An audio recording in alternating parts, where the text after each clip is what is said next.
I can't hold it back no more. Yeah, know you got a lot to give. Yeah, I've been on the longest trip. I know I did you wrong, I did.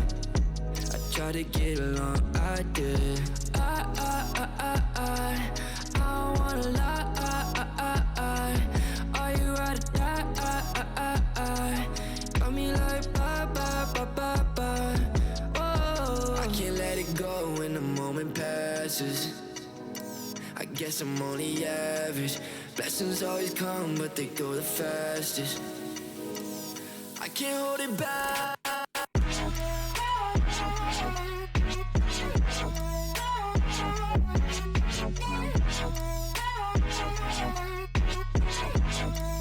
I can't hold it back no more. No more. No more. No more. No more. No more. No more. When the moment passes. I've been stuck too long in this traffic, yeah.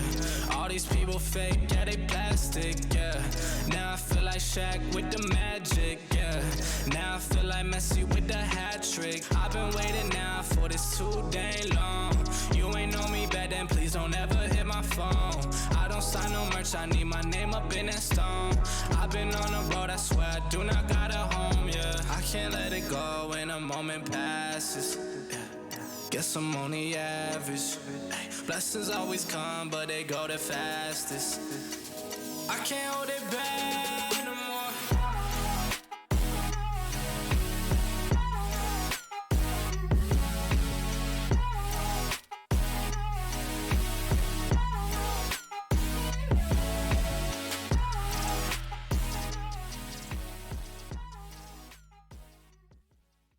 Please understand, I can't love another man. I can never be anybody else's baby. When you slip away, every cloud turns to gray, and the midnight messenger comes around to tell me why. Tell me why the story always goes like this. The owls only fly at night. If you take off into the sky, I'd learn to fly so high, and I'd make you dance again. If you take off into the sky, I'd learn to fly so high, and I'd make you dance again. No, no, no, no. If you take off into the sky, I'd learn to fly so high, and I'd make you dance again. You take off into the sky, I'd learn to fly so high, and I'd make you dance again. Again and again, yeah, again and again, hey, again and again. When you hold her in your hands, does she give you what I can? How you gonna be someone else's baby? The compass of your life, I made everything alright, alright. And now you're gonna be the father of her baby. Why? Tell me why the story always goes like this. The owls only fly at night. If you take off into the sky, I spread my wings so high, and I make you dance again. If you take off into the sky, I learn to fly so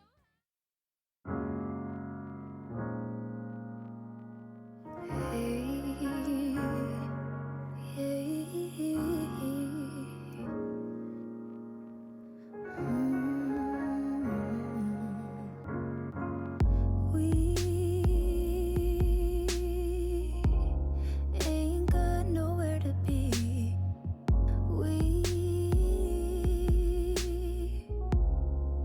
We've got a moment to breathe and watch the clouds roll by.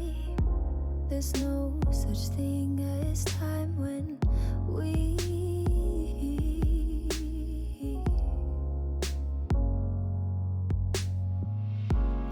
You don't have to say anything. I don't want you to think too much. Let our bodies soak in the sun. Yeah, there's no need to run, no rush. You're my caffeine in the morning. Got me feeling like I'm on top of the world.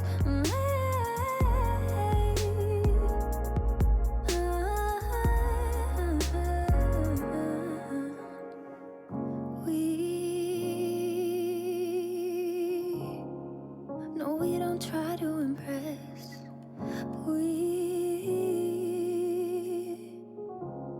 Baby, we're not like the rest. Oh, just sitting on the steps outside. This stillness frees our mind.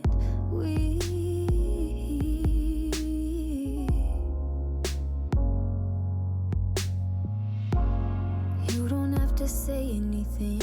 I don't want you to think too much. Let our bodies soak in the sun. Yeah, there's no need to run. You're my caffeine in the morning. Got me feeling like I'm on top of the world.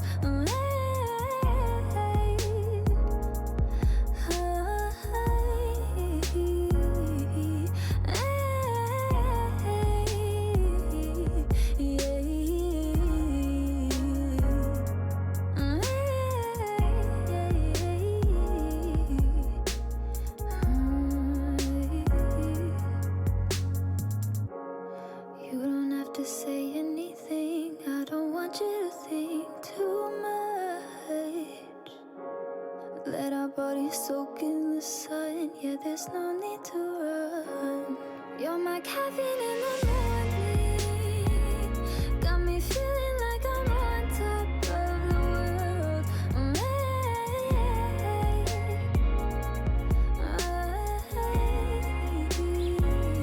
You're my caffeine in the morning.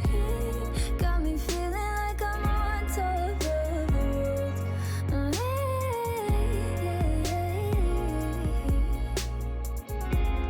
You're my caffeine. How come when we chillin', everything will feel the same? Feel the same. I just gotta know. How come when I pull up, I'm like, here we go again? Go again. That's why I just gotta know. Why we ain't been different? Why I feel the same every time we kick it? We just can't get with it. Ain't no fixing. Here we go again with another lie that's told in vain. Avoid the pain, even though we need to say goodbye. I feel the same. So codependent, this hurting been open-ended. We just been hoping we ain't have to say it's over-ended. But the wound is open, let it bleed. You let it be, love it and set it free. But the end of you and me, I thought this new to me, but I just gotta know. How come when we chillin', everything will feel the same? Feel the same. I just gotta know. How come when I pull up, I'm like, here we go again? Go again. That's why I just gotta know. Can you tell me what the deal? I'ma go ahead and tell you how I feel. I just gotta know. Can we keep it real? Lately I'm losing myself. Can you tell me what the deal? I'ma go ahead and tell you how I feel. I just gotta know. Can we keep it real? Lately I'm losing myself. When did we change?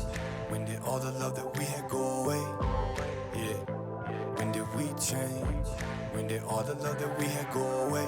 I just gotta know. Got me in my feelings. Scared I beat to reach the ceiling. And it's not appealing. Thoughts that I ain't trying to deal with. Cause I'm feeling like I ain't enough. But I'm terrified I'll never find another you. Never be another us. But why take me ending us? Just get that picture up. I wish it was, but that ain't us. And that was love, but we a different us. I ain't flawless. I'm not to blame for all this. I ain't trying to say that you was. I just know it's time to call it. I just gotta know. Can you tell me what the deal? I'ma go ahead and tell you how I feel. I just gotta know. Can we keep it real? Lately I'm losing myself. Who we are, who will we be?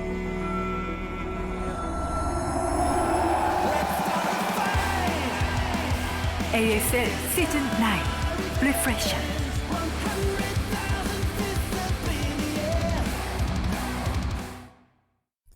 Today's matchup. 진짜 이게 테란 대 테란전 맞나 싶을 정도로 속도감이 있는 경기를 이영호 선수가 보여주고 있습니다. 플래시, 이영호, 테란.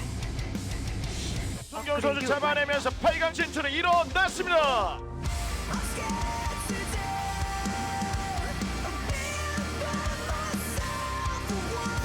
액션, 김성대, 저그.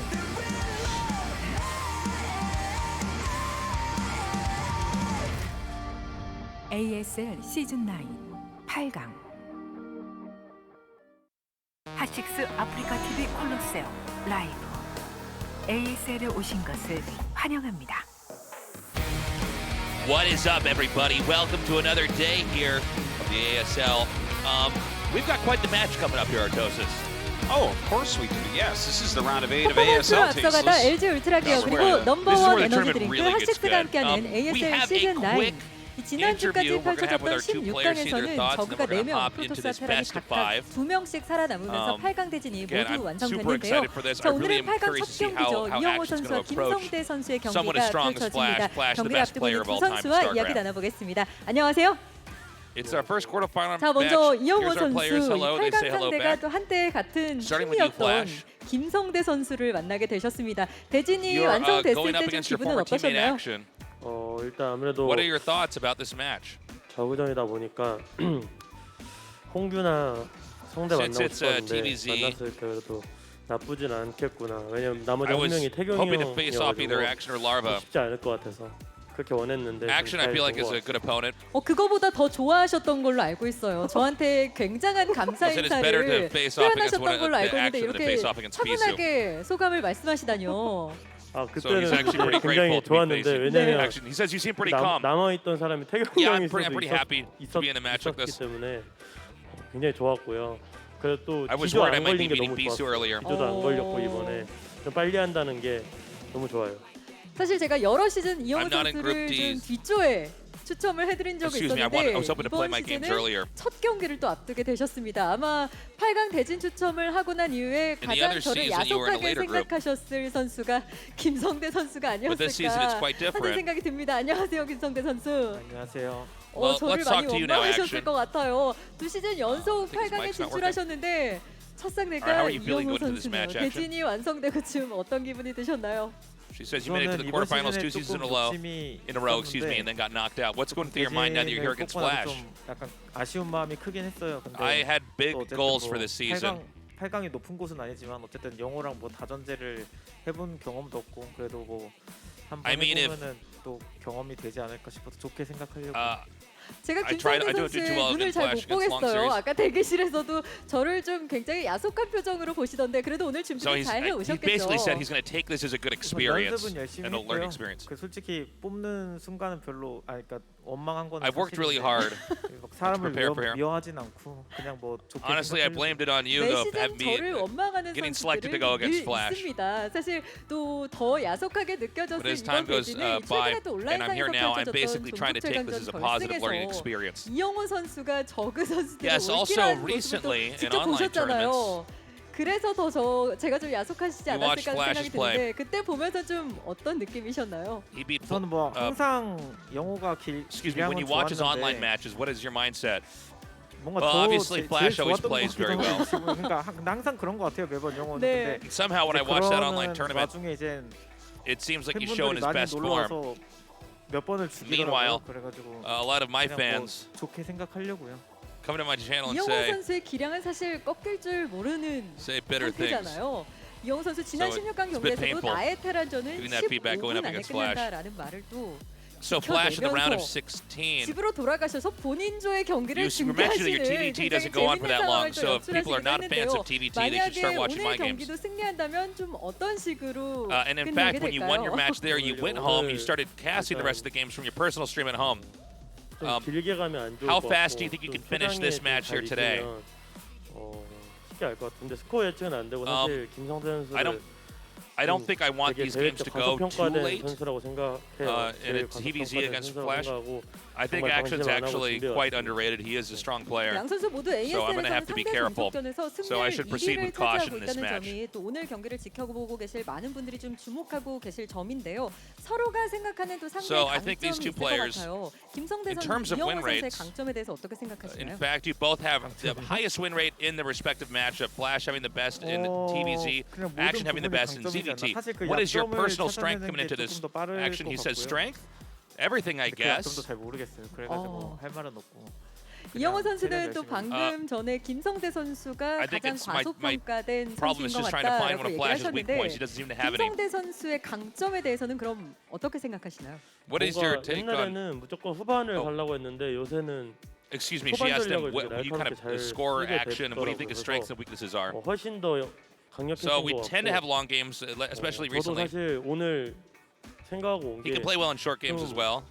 허무하게 많이 I would 무너지는 say 게임 overall 하는 he's 한 got 번씩 a very 무너져요. well-rounded 뭐 approach. He has a 팬들 lot of 때도 variety in 다른 his 데서. play. 그래서 그렇게 무너지면 오늘도 위험할 수 있겠다는 whenever 생각하고 그래서 되게 그런 전략도 그렇고 다 그냥 열심히 준비해 왔어요. 그래서 자 마지막으로 양 선수 오늘 경기에 대한 Excuse me, he 각오를 just says he's trying to keep a really good mentality and try to be 전해드리면서 clean in every 마무리하도록 part of his 하겠습니다. game. 김성대 선수 각오 한 말씀 Okay, 들려주시죠. before we have our matches, any words to your fans, 경기에 Action? 임하는 자세 자체가 What are your 이기는 것도 determinations? 중요하지만 이제 또 팬분들이 되게 허무한 게임을 예상하시더라고요. 그래서 I think winning is 최대한 important, but 재밌는 게임 I know a lot of the people that root for me worry for me as well.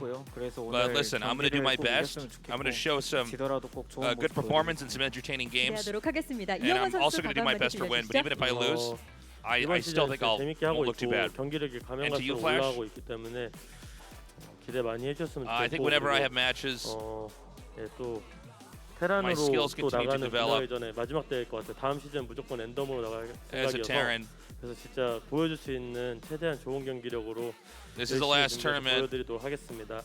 네, 두 선수 모두 인터뷰 감사드리고요. excuse me, 최고의 if I 경기력 understand correctly, I 기대하겠습니다. 고맙습니다. He might switch his race in tournaments after this LG match. 울트라 기어와 넘버원 에너지 드링크 Wow, 하식스가 okay. 함께하는 If that's true, ASL that's 시즌 9 totally 과연 crazy. 어떤 선수가 가장 먼저 이번 시즌 4강에 I would love 진출하게 to see 될지 Flash 이영호 win 선수와 with 김성대 Protoss, 선수의 win 8강 with 첫 Zerg. 경기 지금 바로 Yeah, 만나보시죠. I don't think he But the would. thing is, if he does that, then we have to actually end Season StarCraft 9. entirely. It's like, okay, shut the servers down. Somebody did it.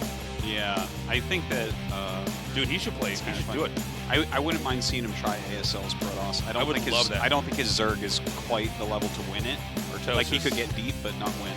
Angered so many people with that foolish choice of words. He can beat everyone with every race and every matchup, but like his On any Protoss is map better all than the his time. Zerg for sure. I would believe his Protoss is probably better than his Zerg. Yeah. I actually think with Protoss and Terran, those two races can also translate to each other a little bit more easily. Zerg has a totally different operating system economically, how they that's true. move, with balancing drones and all that. Well, I mean, that's pretty crazy if that's true. I was a little bit surprised to see that. I'm really curious if he'll He actually go teased through with it. that like 4 seasons ago too. He's like, I don't know, Yeah, maybe he I'll needs play to a do different it. one. That's true. He did say And that. he's and then like, it, like, he's never always happened. like, oh, my wrist hurts. I'm not going to play any more I'm tournaments. going to retire again. It's like, stop. You need a PR manager. You got to stop saying this I won't stuff. believe anything he announces for the rest of the time. The number of times he's retired, it's like, okay, dude. Yeah. Here you are again. You're Okay. back, man. Here you are. I look at the bracket. It looks like you're just going to win another one. Yeah, I guess you're still here. Eventually he does have to go do his military service. All able-bodied Korean men have to do, I think it's 18 months now, right? Yeah, it's getting reduced just slightly, but Okay. But, I mean, about 2 years, basically. A little bit under 2 years. A little under 2 years. And you can't make money during that period. Yeah, you can't play tournaments. You can't stream. You get paid a little bit by the government, but yeah, you can't make money off streaming. Ridiculously It small. totally sucks. And so eventually we're going to have a period where there's not going to be Flash, and then we're going to have to see how he plays when he comes back. By the way, it's a rarity for people to not do it. I think it's like at the age of 20, 21. Oh yeah, basically, yeah. A lot of times after high school, people will go do it real quick. But if you're a pro gamer or any, let's say that you're a great tennis player or a golfer or something, you can defer it because you're specialized in a skill set that might require you to focus on it in a specific period of time. Anyways, here's our brackets, our final 8. Yeah, as you can see, we'll be going right through them in order, one a day. Of course, Flash's side of the bracket is only Zerg players. That other side, everybody else. Okay. Now, So I'm sorry, Joseph. Go ahead, please. Well, I was going to explain this graphic for people. So in their last 5 seasons, this is their record. So Action, his on the right, on the top right there, he got out of the military, immediately qualified, made round of 16, round 8, round of 24, round of 4. So he's done pretty darn well after his military service. Now Flash, his most recent 5, Season 3 was a win, Season 4 was a win, Season 5, that's where he lost to Snow on the ridiculous That's maps. right. It was one of the best series ever. Yeah. So that was rough. Then Season 6, he went ahead and lost to Effort in the finals, an amazing series. He skipped Season 7 due to wrist issues, and then he won Season 8, bashed Snow in the finals, and here we are in Season 9. Well, that's all of the graphic I guess I'm going to explain for now. As far as their win rates go, an interesting aspect of this, as far as ASL goes, they have the highest win rates in these matchups. Obviously, Flash has the highest win rate in all Terran matchups for the Terran race. His versus Zerg win rate is 73.2%. We have seen some losses from him occasionally. But Action, it's going to surprise people a little bit more. His win rate against Terran is the highest at 75%. Yeah. Now, here are their these are their recent, longer matches, not just best of ones, because best of ones have more volatility to them. So, like, for instance, Season 2, Flash beat Jaedong 3-2. I remember that was crazy Hydra Bust last game. Season 3, he beat Sulky 3-2. And then Flash really hit his form and started 3-0ing everyone until he lost to Effort there in the finals of Season 6. And then we see the more recent game from Action there, a round of 8 against Sharp. Joki Silk 3-2. So look, I think, to be completely candid with you guys, I think Flash will win this. I think he's supposed to win this, but Action, I think, does. Out of all the players that could face off against Flash, I think he has more of a realistic shot of taking him. I would disagree on the realistic shot of taking him, but what I would say is if he gets to the late game, if he gets to Defiler Tech with Consume without being dead, he can actually push Flash to the limits. I agree with that. Yeah, I have seen them play macro games there, and he can do very well there, but his mid game does not hold up against Flash. I'm also curious to see if there's going to be any kind of weird Zerg aggression early on. There's some super cheesy stuff Zerg can do. That is very Terrans, true. And we've seen this actually to, I would say, pretty great effect in the last couple of years of StarCraft, where these Terrans that are trying to set up all the building blocks to get a push going, and the Zerg will spring an attack on him. We may have that here. Yeah, we'll just have to wait and see. And I don't think we're going to get to set 5, but I really hope we do, because I want to see what a match with Action versus Flash looks like on Hitchhiker. Yeah, Hitchhiker generally is Zerg favored in this matchup. Terrans oftentimes do things like cheesy plays or one base, that type of thing on Hitchhiker. So if we do get there, there's definitely some sort of possibility, but getting there is already it's so hard. As you can see, Flash is ranked by far the highest in ASL because he's won most of them. Literally, he's won half of the ASLs that have occurred. There's been 8 so far. He won 4. He skipped one of them. He got to the finals on another. He got to a round of 8 on another. So, in fact, in 2 others, he lost to last in a round of 8 as well in Season 2, I want to say. Or maybe that was Season 1, I don't know. Anyways, Flash, he's God. That's it. He's the best StarCraft player of all time by far. Everyone agrees. There's no debate whatsoever. He's the strongest RTS player of all time. He's the strongest video game player of all time. Yeah, nobody's really... I mean, there's some other very great gamers out there, but it's gonna. You have to be so dominant for way longer. Yeah. Only very ignorant fanboys ever argue that someone like Faker or Daigo is better than Sonic Fox. Or, I mean, and this and those are great. No disrespect to those gamers. players. Those players are amazing, but like those guys are all goats in their own right. Yeah, but this is like this song name is "It Can Be Real," by the way, which is kind of cute. But what was I saying? Sorry, Joseph. Flash is the best, basically, is what it is. He's such been a so long dominant for such a long period of time. Yeah.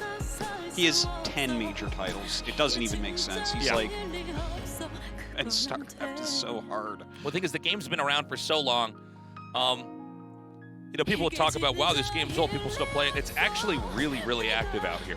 Yes, it's like very active. It's got a ton of players. Regularly go to PC cafes. I have a couple around where I live, and there's one actually connected to our studio. But Like, you go in there and there's always people playing StarCraft 1. Yeah. Obviously, League of Legends, Overwatch, PUBG, all popular, but there's a lot of people still playing StarCraft 1. So, the fact that the game has been this, been out for this long and he's still this dominant is truly an incredible thing. Yeah, and there's like a very large active scene right now. Pros no longer are based off teams, but instead they make more of their money streaming, which has actually pushed the metagame a lot further, a lot quicker than anything we saw in the old days when everyone was secluded into teams.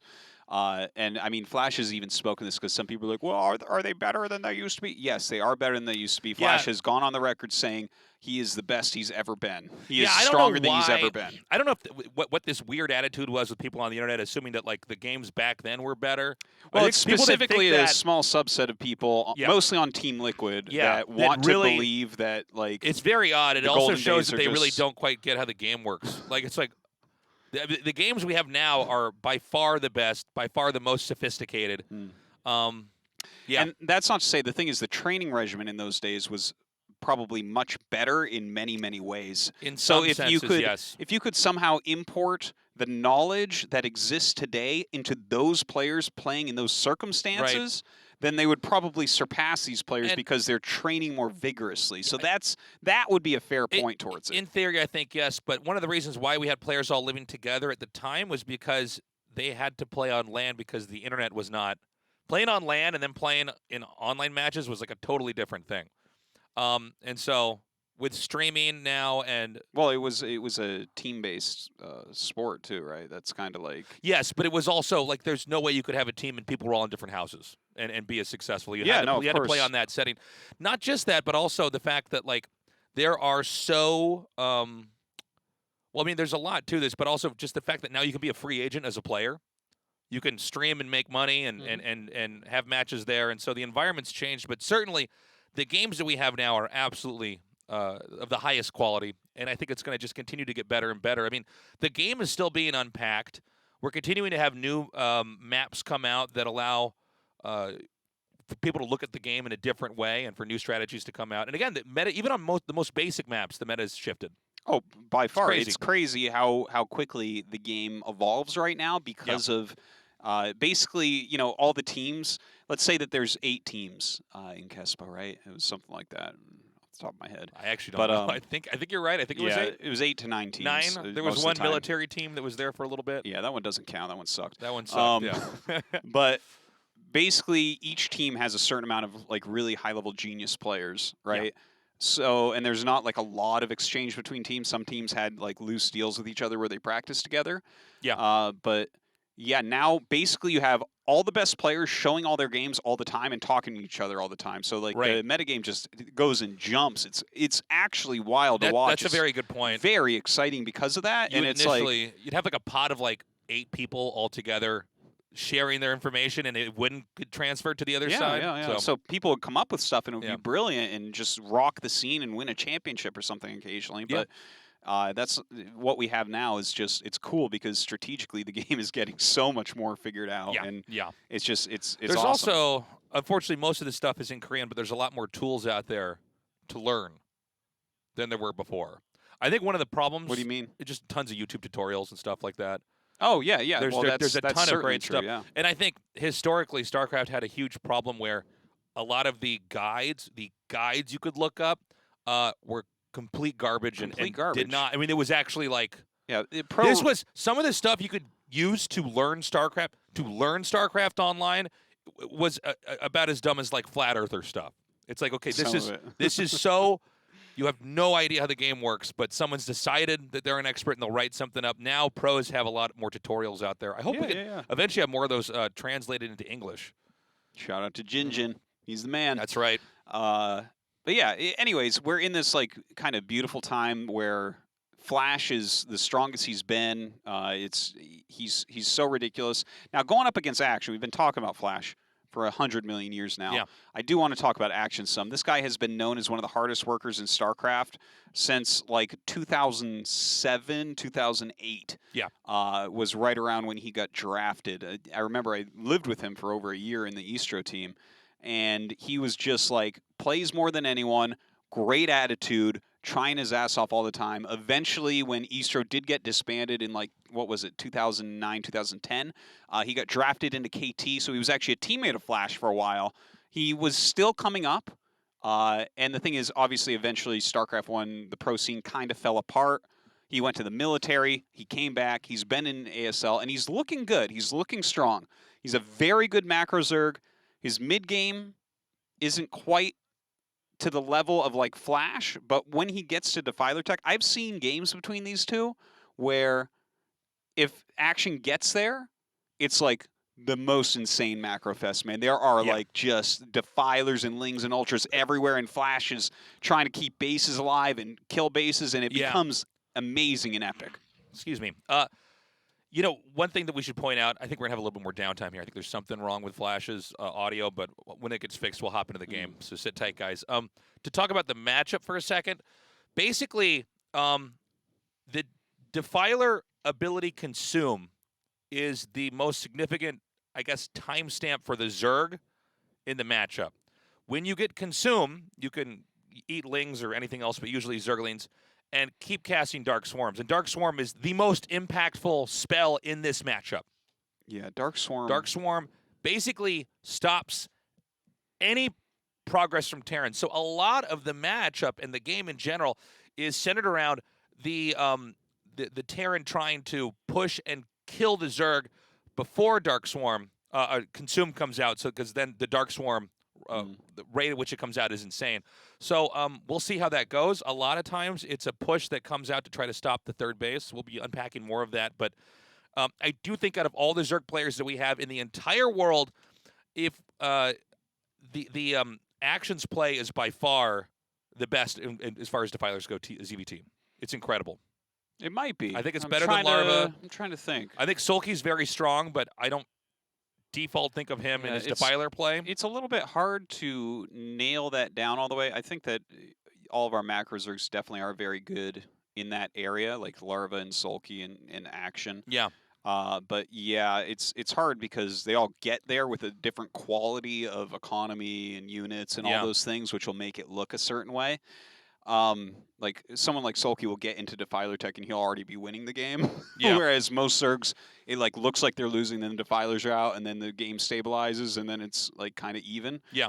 But yeah, I mean he is very strong in that regard, and let's not forget, like there are different ways that this can go. Flash does not have to go for bio play. There are gas openers. He can go mech. He's like really good with the Goliath build, obviously. Yeah.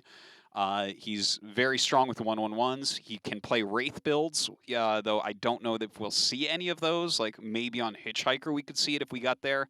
Actually, the first map that we're going to have, Horizon, there's a possibility, I think, because if you're close by air, the mutas are going to be too strong, so we could see something like a Wraith build from Flash. Oh, thank God. Are we going to start this game? I don't want to yet. I want to keep talking about this. No, put the camera back on us. Listen. Yeah. But yeah, I've been thinking a lot about how to approach this as Action. Like, are you looking for Flash's weak points? Because every different style that a Terran can play does have points where they're slightly weaker to different things. But we'll talk about that as Flash decides to take a gas or not. All right, guys. Game 1 is ready. It's going to be on Horizon Lunar Colony. Let's go.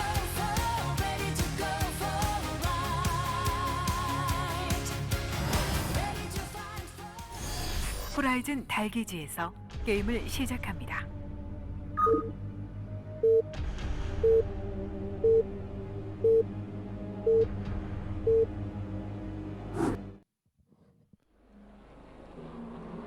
Okay. 12 versus 6. We have Flash spawning in the bottom. And in the blue, up at the top, is Action. Yes. Okay. Very cool. I'm actually really glad to see cross spawns as opposed to close by air spawns, because close by air, I think the game would get very wonky very quickly. I think that you'll probably see Flash try to check and see if an Overlord is coming from that side. Because, yeah, again, close by air, like I think Bio would be completely unplayable in those positions. You'd have to either go Goliath or a 1/1/1 build or something like that, but probably not anything like a Rax expand. We'll see here from Flash what his choice is. So what we're going to really be looking for in the early games is just how does Flash open? Is there a gas on 12, or is there a center barracks, right? Because 8 racks is a very popular build. It's a very strong build. In fact, I think Escalade is our second map, and Flash really likes 8 racks there, a single 8 racks. So those are the things that we'll be looking for, and based upon what he does, we'll talk about what Action could do to try to hurt Flash, because, you know, Flash is such a complete player. Every stage of his game is the best in the world, basically. Yeah, this is, you know, it's, we've talked about this before, but you know how, like, Superman is possibly the most boring and unsophisticated of the superheroes because he's got infinite strength and he can fly and he has X-ray vision. That's kind of like what it is to describe Flash, where it's like, well, he doesn't really have, he seems to not have any soft spots in his play. Everything's pretty damn refined. Overall, he tends to not cheese very much. Yeah, he doesn't cheese too much. He tends to, I mean, he'll either win in a macro game or do some judo move in the mid game and win. Particularly in TVT, he's quite good at that. He just seems to know exactly what to look for and then to just quick counter that.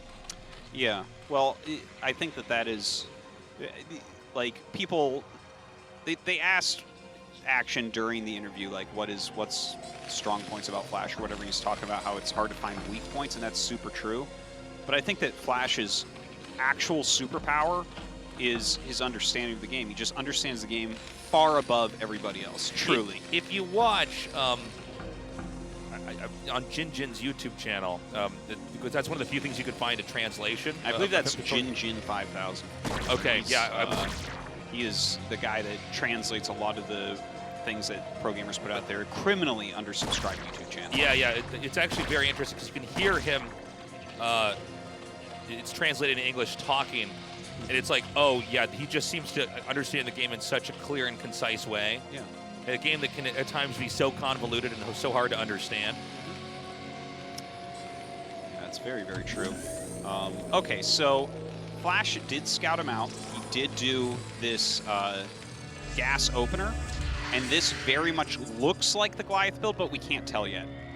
And that's an important thing to mention. Now, as the Overlord comes down, he will realize that it is, in fact, a gas build based on the Command Center build timing here. When you see that Command Center started this late, this low health at 330, then you know that he had to have gone for Factory. So we see that Creep Colony going up immediately to make sure a Vulture can't come in and kill him all alone. But of course, he doesn't know what this is yet, which is an important aspect to why these builds are strong for Terran. Whether he's going to see a Wraith fly out soon, or a dropship, or it's just going to be Goliaths, that's the next part of this that has to be figured out. So this is going to be a Goliath build. By the way, if you're trying to learn the game, and by the way, it's never too late to pick up any of these games, whether it's StarCraft 2 or StarCraft 1, there's always going to be people actively playing it. This Terran build, if you want to learn Terran, is probably one of the best builds to pick up. Yes, yes. I would say this is actually the easiest Terran build to do. Just from a beginner perspective. Yeah, it is like very easy to pull off the Goliath build and have a lot more power. Like, to play the Goliath build at the same level. Oh, a little surround on that Vulture. That's actually a big deal. There are a lot of Lings flooding right now. Yeah, so Flash is actually in a little bit of trouble here. No, and this is what I was talking about before the matches started. I said there's a chance that Action just does some kind of super aggressive Zerg play, and that's exactly what happened. Yeah. Flash's screen was at the wrong place at the wrong time. That Vulture was picked off, and now we have a ton of Lings coming here. Now the bunker is seconds away from finishing, but this is so many Zerglings, and there's many more to come here. Yeah, the Sim City, though, is very, very, very strong, right? It's hard to get through there. How do you get any surface here in there? Now, he is denying mining just by having these Zerglings standing here. And now, as Goliaths come down, Flash should be feeling pretty safe. Yeah, no, note the positioning here. I love the second bunker being made up here. He just wants an additional obstruction. He could probably filter a few Marines down there. Now, when Zerg makes that many Lings, they did not make a lot of drones. Yeah. And so, you know, if this doesn't do much, it's going to be problematic. Now, the Spire's done. It's only one gas here for the Zerg. I got to point out a couple things here because this is really beautiful in a lot of ways. So Flash, the thing is, Flash is so well studied that like you know what he's doing very quickly in these situations. For instance, the one Vulture, that's a very it orients the Goliath build towards more Goliaths, less aggression, and it kind of lets you get that stuff out a little bit quicker, so you have more Goliaths, for instance, when the Mutas come. But look, these Lings, the way that Action is playing this right now, he's kind of swinging the pendulum back and forth. So first, a flood of Lings. This forces a very defensive play. 2 bunkers, lost SCV mining time, and non-stop marine production. This means that we only have 1 factory here, and actually I didn't see an upgrade, so he might be going bio behind 1 factory Goliath, which would be very, very cool if we see that. So, oh my God, it is. Okay, so this is, by the way, this is no longer the Goliath build we were talking about. This is a much harder build. This is an incredibly brilliant fork in the road. Yes, and Flash did not invent this. This comes from Sari. Sari is a very strong player. He was an SK Telecom Terran. Yeah.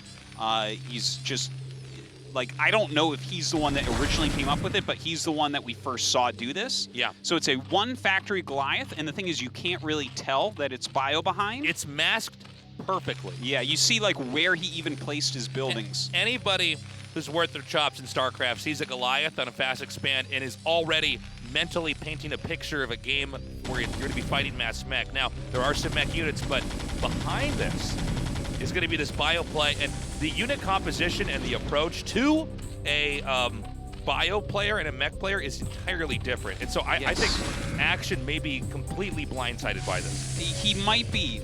He hasn't really come over with his Mutas to poke yet. Now, Flash is starting to move out a little bit with this. Now, I want to mention, in theory, one of the best ways to deal with the Goliath build is non-stop Mutalist production, because if you do that, you will kill the first wave of Goliaths, okay? Just the fact that he's making all these Mutas makes me think that's what he's going to do, but this wrecks that. Yeah. Okay, because while the Mutas will kill all the Goliaths, if you have 2 groups of Marine Medic with +1 in Stim with the Goliaths, the Mutas can't even touch them. It's like having Archons with Corsairs. Yeah, no, this is so cool because it's such an unusual but beautiful unit composition here. Goliaths comboed with bio. Okay, let's see what he does here. I think that Action at this point definitely knows what's up. Okay, he's flying in for the counter. This is a good move. This is a good move, but he's...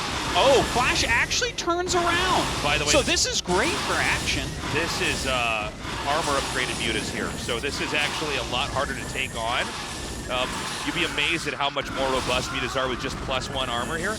Now he comes in, and let's not forget, you know, what Zerg's trying to do. I think we've casted this a lot from a Terran perspective here, but Zerg is going to eventually race up into Defilers here. Now, hold on. He's actually whipped around here. Now, because of the Marines and the Goliaths having to go around this clump of depots here, the Vito's actually got a very good engagement here.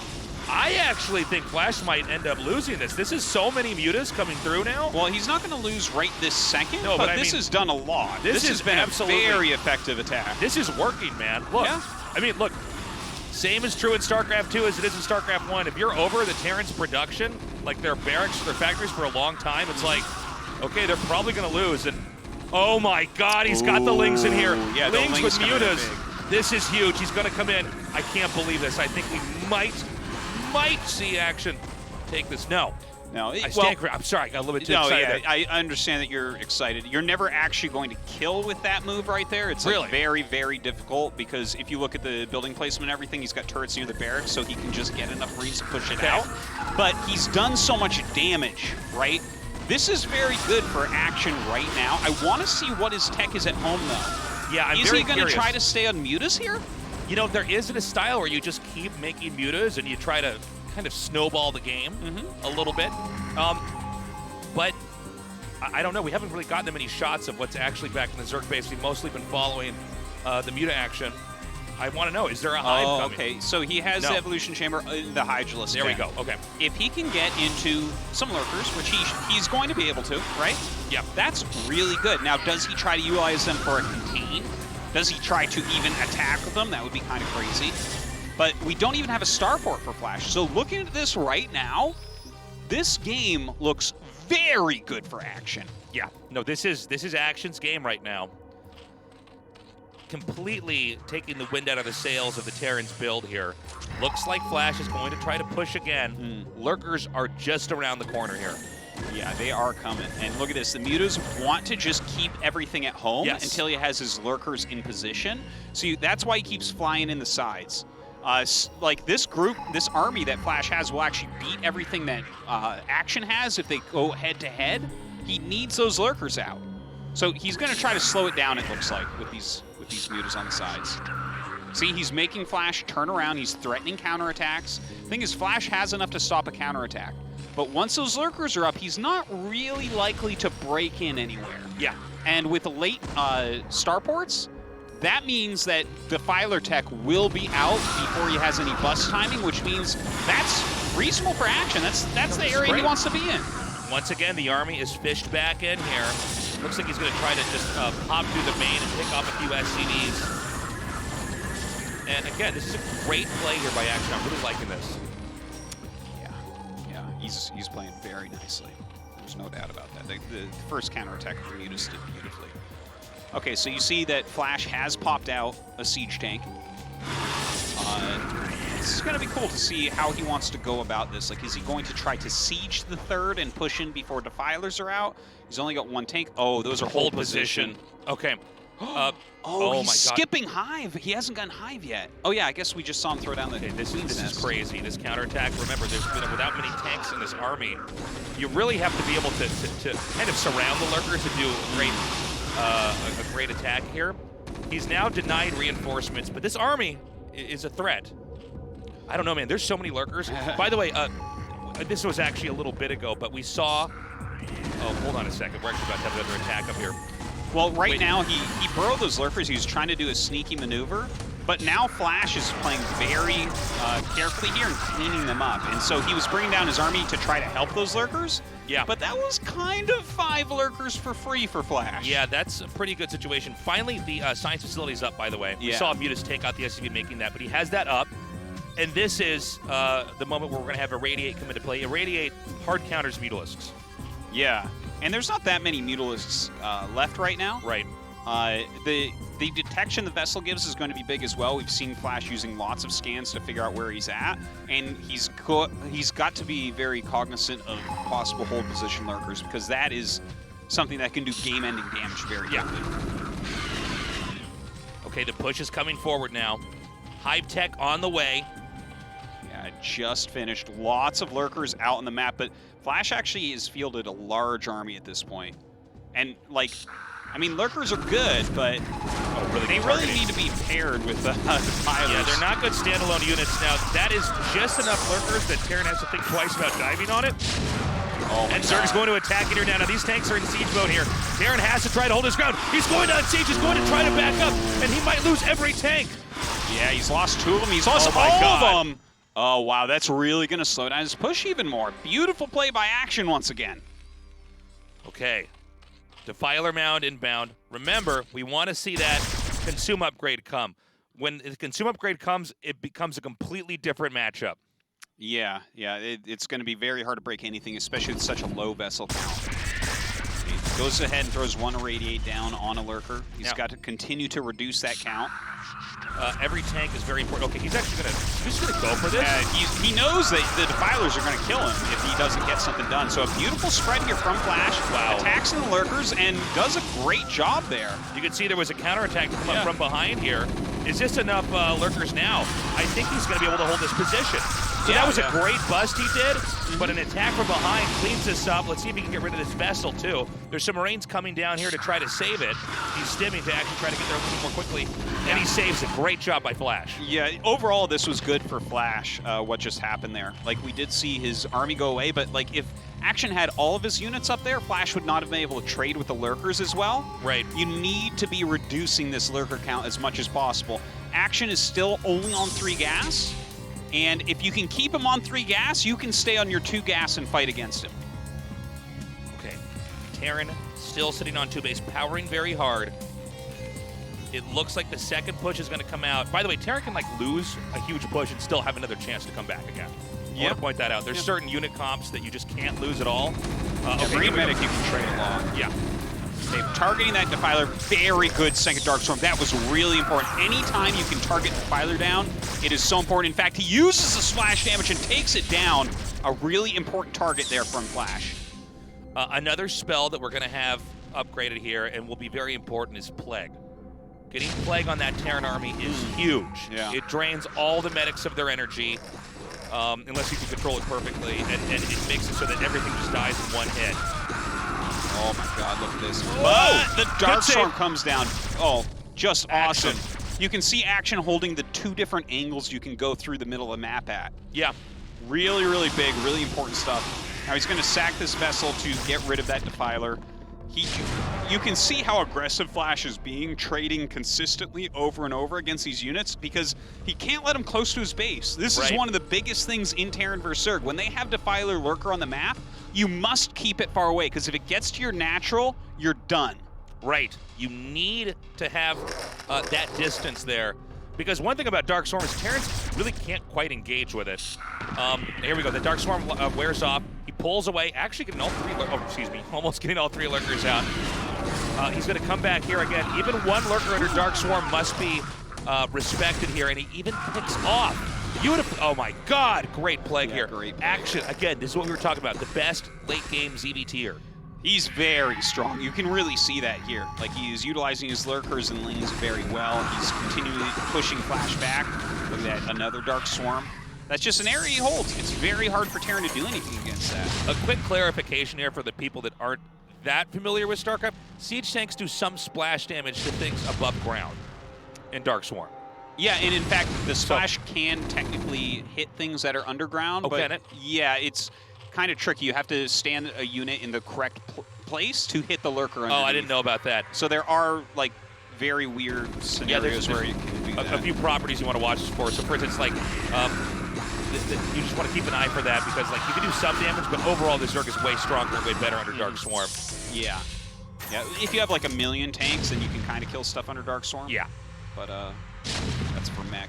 Here, I think that Flash will probably stop making siege tanks relatively soon. They don't scale that well when you're going SK Terran, which would be a Marine Medic Science Vessel. Oh my God, the Dark Swarm, again, he's doing such a good job here with this. And right now, I'm most interested in this expansion that we just now have a shot of over here. Yeah.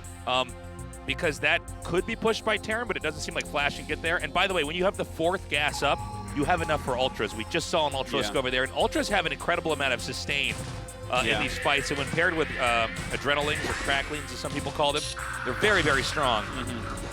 You see he's chasing right there. He was chasing for a Plague. It's like the funniest thing. The scariest thing you can see in TVZ is a single Defiler walking towards your army because you know he's trying to Plague you. So the natural thing for Terran to do is to actually run away, like irradiate it and run away, or split submarines and sacrifice them. But you see Flash trying to put pressure on over here. He realizes that he needs to get rid of this base. Okay, the 4th gas is so crucial. Okay, I don't see any Lurkers up here. If he can get Lurkers on that ramp, he might be able to hold this. Oh my God! There's a lot of Scourge right there. Okay, he's forcing up here with a smaller group of Marine Medic. And he's also hitting another location. So Flash is trying to divide where his opponent can be right now.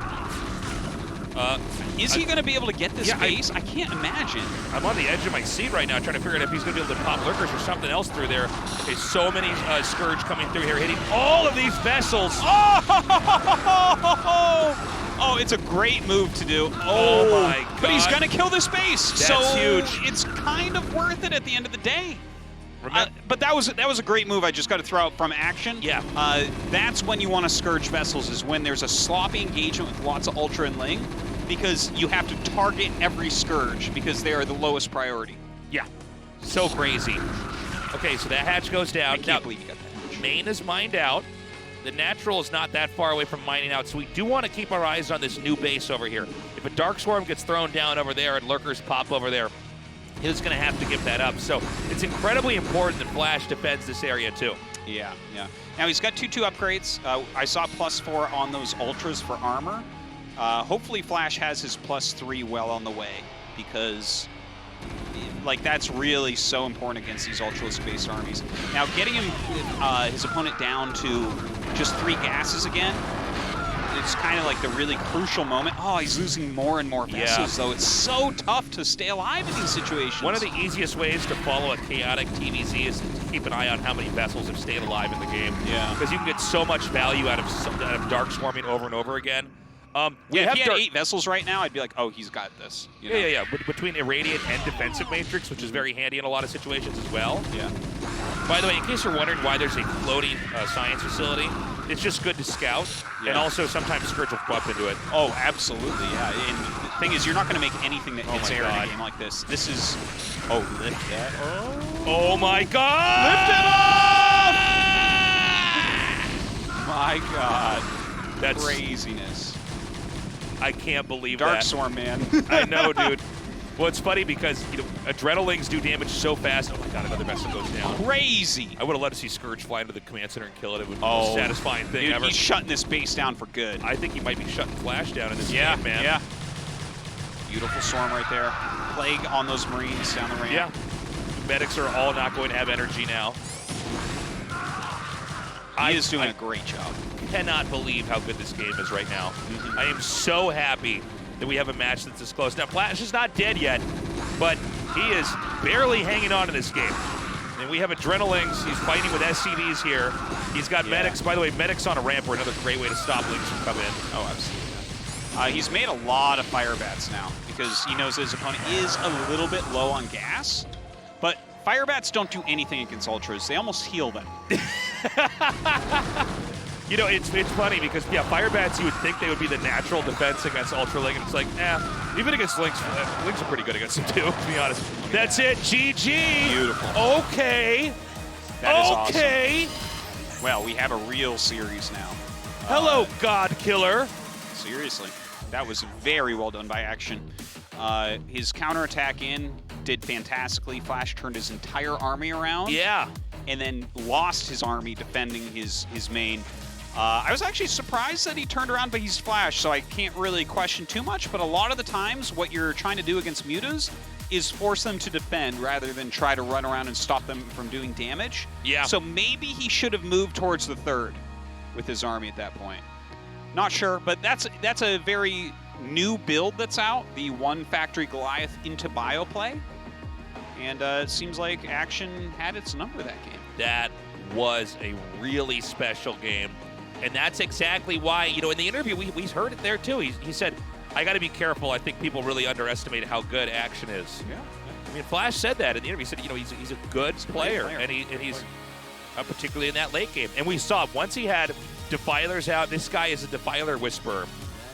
Anyways, guys, we have a short break. When we come back, game 2 of Flash versus Action. Don't go away.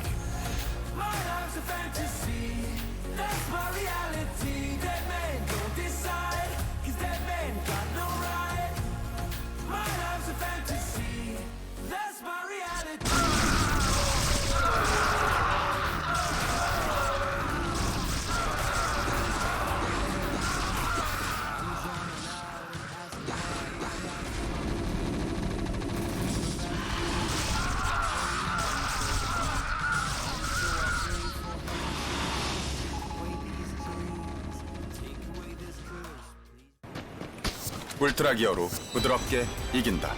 LG 울트라 기어 게이밍 모니터.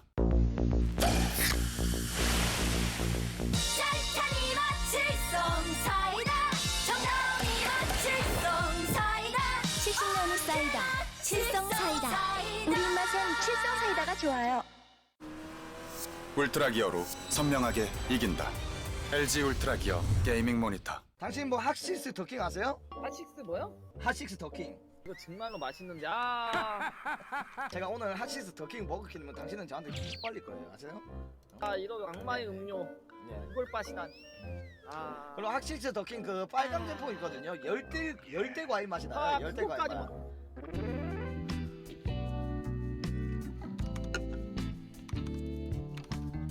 자신 있으세요?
울트라 기어로 선명하게 이긴다. LG 울트라 기어 게이밍 모니터. ASL 시즌 9 Refresh. Ooh, I wasn't expecting this kind of music. Well, it's a party here now at the ASL because Action took game 1, so no matter what, we have a good series. Yes. Imagine if Action like eliminated Flash. How crazy would that be? I will freak out. Okay. I'll go like this. Go JJ. And I'll push so hard, like all my organs will start coming out of my mouth, and I'll die. Sounds good. Okay, so our next map, Escalade. I want to mention that I think that a cheese is actually an okay choice here from Action. Okay. Yeah, sure. Why not? I think he could do something like pool first. And that's for a few reasons. First off, this has a wallable natural. Yeah. Terrans love to 8 racks here. They love it. So you could counter that. Also, if they're trying to do anything too fast, there are those minerals that are part of the wall that you could mine out if you really went all in. Yeah, I think that taking a big risk here could pay off big for Action. Like a 9 pool speed, pull 2 drones, mine through the minerals maybe. I'm not sure exactly, but stuff like that sounds like a good way to play. Like he picked up that first win against Flash, sure. Yeah. I think the map is... I don't know much about Horizon for TVZ. It does seem like Zerg have an okay time against Terran there. Yeah, I think just because the possibility of close by air, you kind of can't just go straight bio. Okay. Which, as soon as you start limiting Terran's opening options, it's like part of the reason why Terran is strong against Zerg is because there's like 5 different real strats we can do. Right. But yeah, looking at Escalade, like Escalade is a much more normal map in a lot of ways in this matchup. So I would like to see Action if he's going to try to actually win this rather than just be like, I tried, you know, and he like salutes as he's sent off the plank or whatever. Guys, like, I would like to see something aggressive. Guys, it's time to start game 2. Action 1-0 against Flash.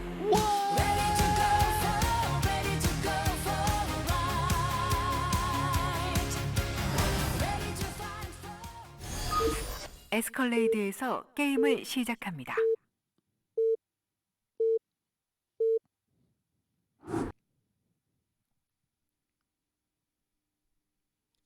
Oh, okay, there's a sound. I'm like, oh my god, I went deaf. Give me the music. Yeah, no game music. There we go. Okay. So they're cross spawns. That makes, if he does choose to open with an 8 racks, it makes it a lot weaker. Sure. Yeah, nothing else really to say there. Like, I guess taking a 4th base for Action could be a little bit tougher. Possibly a 3rd. Or, yeah, I mean a 3rd. 4th is Defiler time. So I got some questions because, yeah, I mean, my analysis in this is always a little bit limited because I'm a Protoss player. But how strong is, like, let's just say like a 4 pool or a 5 pool in this? I mean, is that something that the Terrans have to deal with, or is that... Okay, so 4 pool, it was a tiny part of the metagame on Overwatch. Because on Overwatch, Command Center First would literally, like, there was a way you could do it where it would hold on against everything except 4 pool. So, really? 4 pool got rotated a little bit, but no, 4 pool is such hot garbage. If their barracks is in their main base, you will lose the game. Really? Okay. Yes, and in fact, like, it's just, you have no drones. So, like, even if you kill half the SCVs when you get there, you're so far behind still. It's terrible. 9 pool is really the only one that When you say 9 pool, do you mean like 9 pool speed? You can do either one, technically. Okay. Like, you can do a 9 pool pressure with, like, 8 lings and expand behind it and do whatever. I don't think it's very good, personally. But, like, you can. You can. Okay. I think, but the strongest builds right now seem to be 12 pool and just regular 2-hatch. Yeah. 12 pool is just a much faster 2-hatch where you get, like, your mutas out, like, 15, 20 seconds quicker. Right. Okay, so Flash is playing very conservatively here. He has gone for the double depot wall with the barracks, and he'll just expand behind this, and it looks like he'll probably just go for a regular bio play. This is as safe as you can. What you're looking at can't be broken. I love your Toes' chuckle after he makes him now. So you're like, wow. Yeah. So I want to point something out that I think is pretty cool. For those of you guys that joined us yesterday, Super Tournament was absolutely a blast. But it was really fun to talk about how players move through best of 5s or best of 7s, right? You got to be able to mix up your play a little bit. I'd say it's, let me put it like this. We never usually see Flash lose the first game in a best of 5 or a best of 7. Yeah, that's right. He wins so often, and people that win as much as him, which is almost nobody in the entire world, but you're almost always winning the first game as well, right? We don't normally see Flash in a quote-unquote comeback. Yeah. Because he just dominates. And so it's cool to see in a series, I should say, where he lost game 1, to see him open up very conservatively. Yeah. Which I think is very much so a response from game 1. Saying, okay, I lost. There's a chance that it actually does something crazy and blindsides me and just takes game 2 and I'm in trouble, so I need to play very safe. Now, what Flash is doing here, this is a very map-specific bio build. Oh, dude. Whoa. This is okay, first off, he doesn't see these 4 Marines coming, so if he doesn't build more Lings than what he has, Flash is going to do immense damage. This is so fun. Yeah, this is one of these ones where you're like, wait, what? And then you start to lose drones. And yeah. I'll talk more about this build after we see if action can he even... sees it. Did you just go for the Overlord here? No, you... Oh, what? Okay, yeah, I guess you do. Back off, Artos. This is Flash. Yeah. No, the thing is, I would say no, and then Flash does this, and I'm like, all right, updating my my knowledge of the matchup. I felt like you should get in there before anything else can hatch. Okay, this is actually a great location. You see that? Try to take he killed an Overlord and 3 drones. Yeah. Now, I do want to point out, as good of a play as that was from Flash, he does not know he's about to be hit with lurkers. Yeah, and he might actually die. And he might have actually needed those 4 Marines. This is to hold this. Yeah. Well, this is especially because the build he's doing is very map specific. Yeah. Because he has a wall in, he doesn't need to do anything like a bunker, so he can skimp on everything and make the eBay. Right. You never go +1 quickly against 2 hatch normally. Right. Because you would just die. But with the wall, you can do it. So you only see this against 2 hatchery on maps where you can wall. But the wall is extra weak against lurker tech because you will always lose the depots. You cannot hold them. And he just spent 4 Marines, and he's doing the +1. Yeah. So there is a super big possibility that he just dies to this. Okay, there's the scan. He knows what's coming. He should start 2 bunkers right now. Okay, first bunker's coming down. Lurker eggs have, okay, they're just now starting. Yeah, the quickest lurkers can hit you off a 2 hatch is generally 530. So he's towing the line right now. But if the bunker gets up, is he just fine? Well, as long as he's repairing well and he's figuring out what's going on, like he's going to lose the 2 depots. Okay, so that's what is it? Is that a bunker? Yeah. Cool. He wants to slow it down, and he's going to basically kind of check how much his opponent's committing here and all that. Okay, here comes the lurkers. I think he'll just run back. Oh, you crazy, Flash. He's just trying to force burrows. Okay, I can't believe he finished that bunker. Oh, my God. Okay, so I think Flash just holds this. Well, you have to have range to hit hit lurkers while you're in the bunker. So he doesn't have his range yet. So where does Zerg want to go from here? I mean, because obviously you're not getting the normal tech out here. It seems like if Flash survives this plot twist in the build order, does Flash just not come out on top? Is that correct?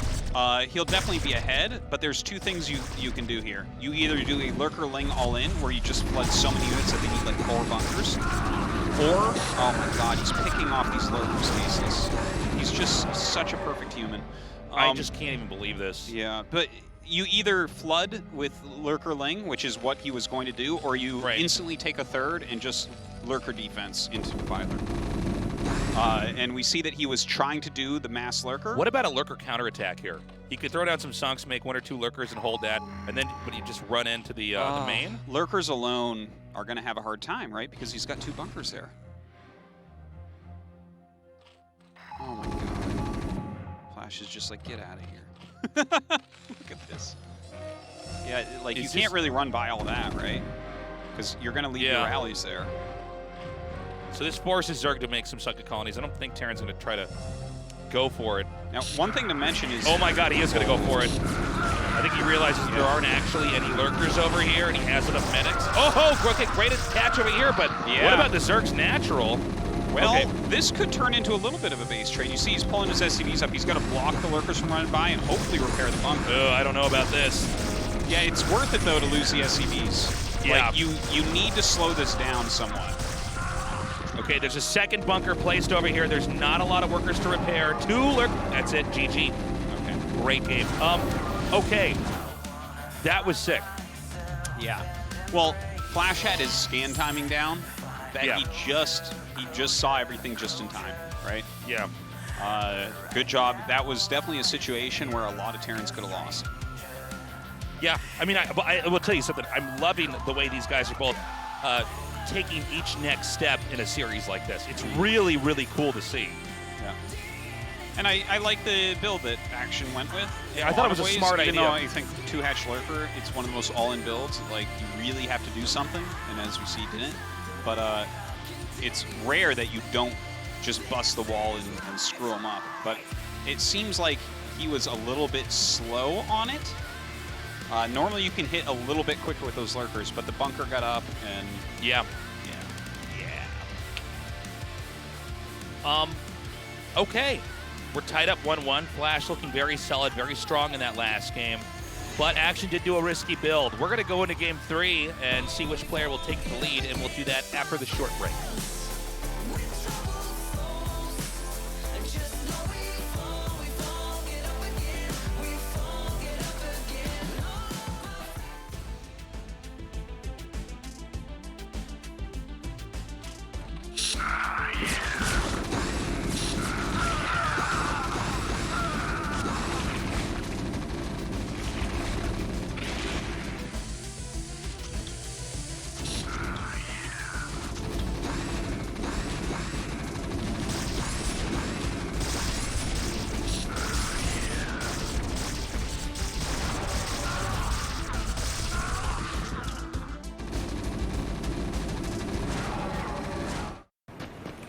울트라 기어로 부드럽게 이긴다. LG 울트라 기어 게이밍 모니터. 라벨 떼고 버려야 되는 건 알죠? 근데 귀찮아서 잘 안 해요. 라벨을 떼지 않아도 오키. 라벨을 없앤 아이시스 8.0 에코. 따는 순간 분리배출까지. 지구에게 오키, 모두에게 에코. 라벨이 없는 아이시스 8.0 에코. 뭐야? 오빠가 맞춰. 핫식스잖아. 그냥 핫식스가 아니야. 핫식스 더킹이라고. 뭐야, 색깔이 하나 더 있네, 릴리야? 핫식스 더킹 펀치야. 이거 무슨 맛인데? 뭐 과일 맛 나는 거야, 이거? 이건 열대 과일 맛이 나서 여자들이 굉장히 좋아한다고.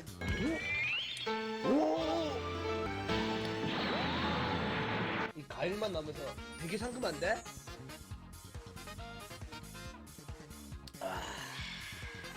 지금은 저그가 점령하고 있는 아스트라드 3 단장의 능선.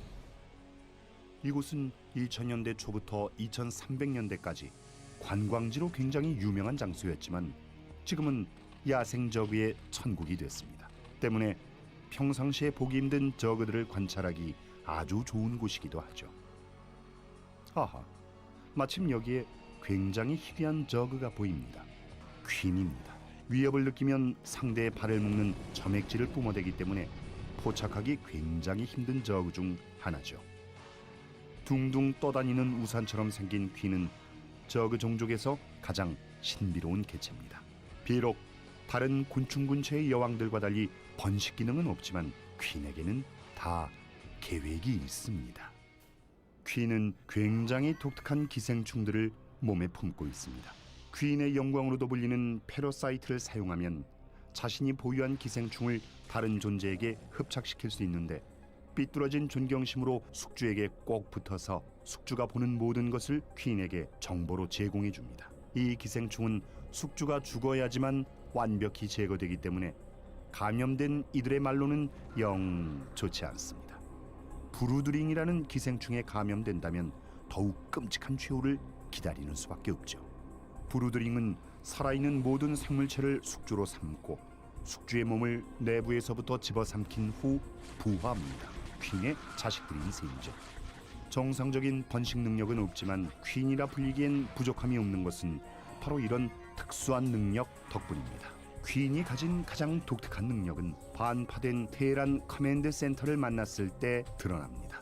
퀸은 부서진 커맨드 센터에 몰래 잠입해 자신의 갑각을 재단에 만든 위장 마린 군복으로 SCV 조종사들을 유혹합니다. 그렇게 한 번 입으면 결코 벗을 수 없는 군복을 입는 순간 감염된 테란으로 다시 태어나게 됩니다. 이들은 기본적으로 뇌가 감염된 상태이기 때문에 지능이 매우 떨어지지만 그 폭발의 위력이 워낙 어마어마하기 때문에 위기의 적 입장에서는 일발 역전을 노릴 수 있는 재원이기도 합니다. 때문에 반파된 커맨드 센터에 잠입하는 일은 모든 퀸이 간절히 그리는 꿈과 같은 것이죠. 오늘도 코프룰루 구역 어딘가에서 퀸은 꿈을 꿉니다. 이루어지기 어려운 꿈이기에 감염된 테란의 폭발은 더 아름답나 봅니다.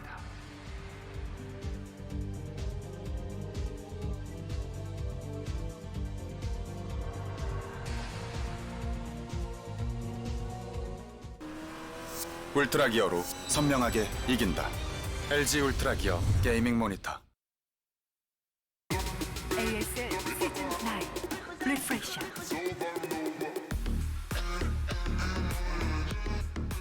Welcome back to the ASL. Excuse me. Right now we have a tied-up series. Flash looking incredibly strong. Really, basically perfect play in Game 2. But we did see Action win in a long macro game with Defilers in Game 1. Sure. He did get an advantage early on, though, which I think is a kind of crucial thing against Flash, as his macro is super good. Yeah. Now we're going to be going into Neo Sylphid. This is very much a two-hatch muta map. Almost never see anything else here. There's a lot of abusable positions. I am very interested myself to see if Flash opens gas or not. Okay, we're going to find out. Game 3 is ready on Neo Sylphid. 게임 준비 완료.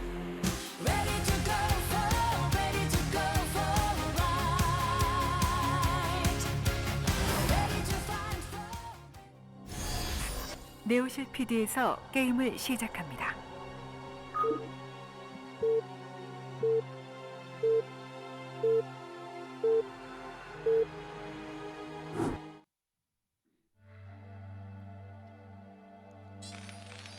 Okay, Terran in the bottom right. Action right here at the top. 12 o'clock. Yep. Okay. I think probably... What? I would say, well, I'm trying to think positionally. I never really think about positionally here, which way I prefer the Zerg, but I'd probably prefer the Zerg behind me like this, I would think. Really? You prefer the Zerg behind you? Really? Why? Yeah. Because if they're closer to getting your natural, basically against two hatchery play, if you go bio, it becomes a mini game of small amounts of Marine Medic out front and then mutas dogging them. Yeah. So if the mutas rally directly to your natural, it's a little bit better for Zerg, I think. But anyways, that's just a thought off the top of my head. Okay, so this map, there are a couple very abusable locations for Mutalisk Micro. We'll see. Yeah. I think that Action will probably go into that, but you can never guarantee it. I do want to remind everybody that although Flash dominated in Game 2, it was him shutting down the cheesy surprise opening. Yeah. Action trying to get a quick win by pulling the rug out from under Flash. So, again, I want to see what another macro game with these two guys looks like. I want to know what happens if Cirque does get Defilers again. You know, Flash... I would love to see that here. Flash really does make it look like it's a StarCraft 2 engine he's playing on, if that be good what I'm saying. Moves, yeah, everything moves so fluidly, and particularly in TVZ, you have a lot of small little moving parts. and mechanically it's very difficult to pull off, but he's so clean. Like when we saw those mutas fly in there from action, I think a lot of other Terran players would have completely fallen apart, but not not Flash. Yeah, yeah. Okay, so we see that Flash is going to go bio, and this is like, I want to see if he's going to go 15 command. Okay, no, he's not. He's skipping out on that. And not surprised, too, because on this map, a lot of the time he likes to scout on 12 as opposed to 11. It's a 3-player map, and there's a common Overlord scout pattern you can check for very quickly. But he's playing very, very safe. A lot of the time, and this was something I was going to bring up today, if he did go 15 command center, which is a command center before your second depot, that I felt like that was a weak point of his that Action might be able to abuse today. But the fact that he went for the second depot first makes him like infinitely more robust against early Zerglings. So I guess I'll just drop it on that. But this is going to be fun because it's going to be bio play from Flash against just 2 hatch, most likely Muta from Action. And let's see if Action can actually get something done. And this SCV here, I mean, you're just making sure there's no den or something weird. A bunch of lings coming out, right? The thing you're looking for is lings. You're counting lings, basically. Okay. And you want to keep this alive as long as possible. If you see extra lings come out, then you're like, oh, I need a bunker. Right, and you have time to do that. So what is it, like 4 is the number, and then from there? 4 is pretty regular. Yeah, I mean, if you see 6 this early, you're like, okay, either this guy is bad or something's up. Because why would you need 6 right now? So yeah, you're just trying to keep this alive as long as you possibly can. Flash generally, wow, that drone, I feel like... I know. Yeah. It looks like the SCV is wearing the drone. It's funny because with the drone underneath him, it's almost like he needs to keep it on the mining. Okay, so he's going to keep this out. A lot of the times Flash sends a second SCV when this one's going in. Let's see if he does. And I think the second... Oh, my God. Oh, my God. It's crazy. Action is legally insane. And he's actually sent, this is a very different build than before because he sent a drone for a 3rd base. Yeah. So this is going to be a total 2-hatch lurker. Yeah, this is crazy. So, by the way, he's still making lings, right? Yeah. Yeah, he's making a fair amount. And that's going to be pretty normal if you take another main very quickly, as you need a good group of lings out there. And it goes well with lurkers anyways. Now, Flash never sent out that second SCV, but one thing I want to mention is he normally, against 2-hatchery play, what he'll do is get 1 quick scanner and move out before 5-10 with his very first medics or medic fire bat, and he will try to see if he can nail you in your natural right before mutas come out. Let's see if he moves. How often do you encounter play like this online?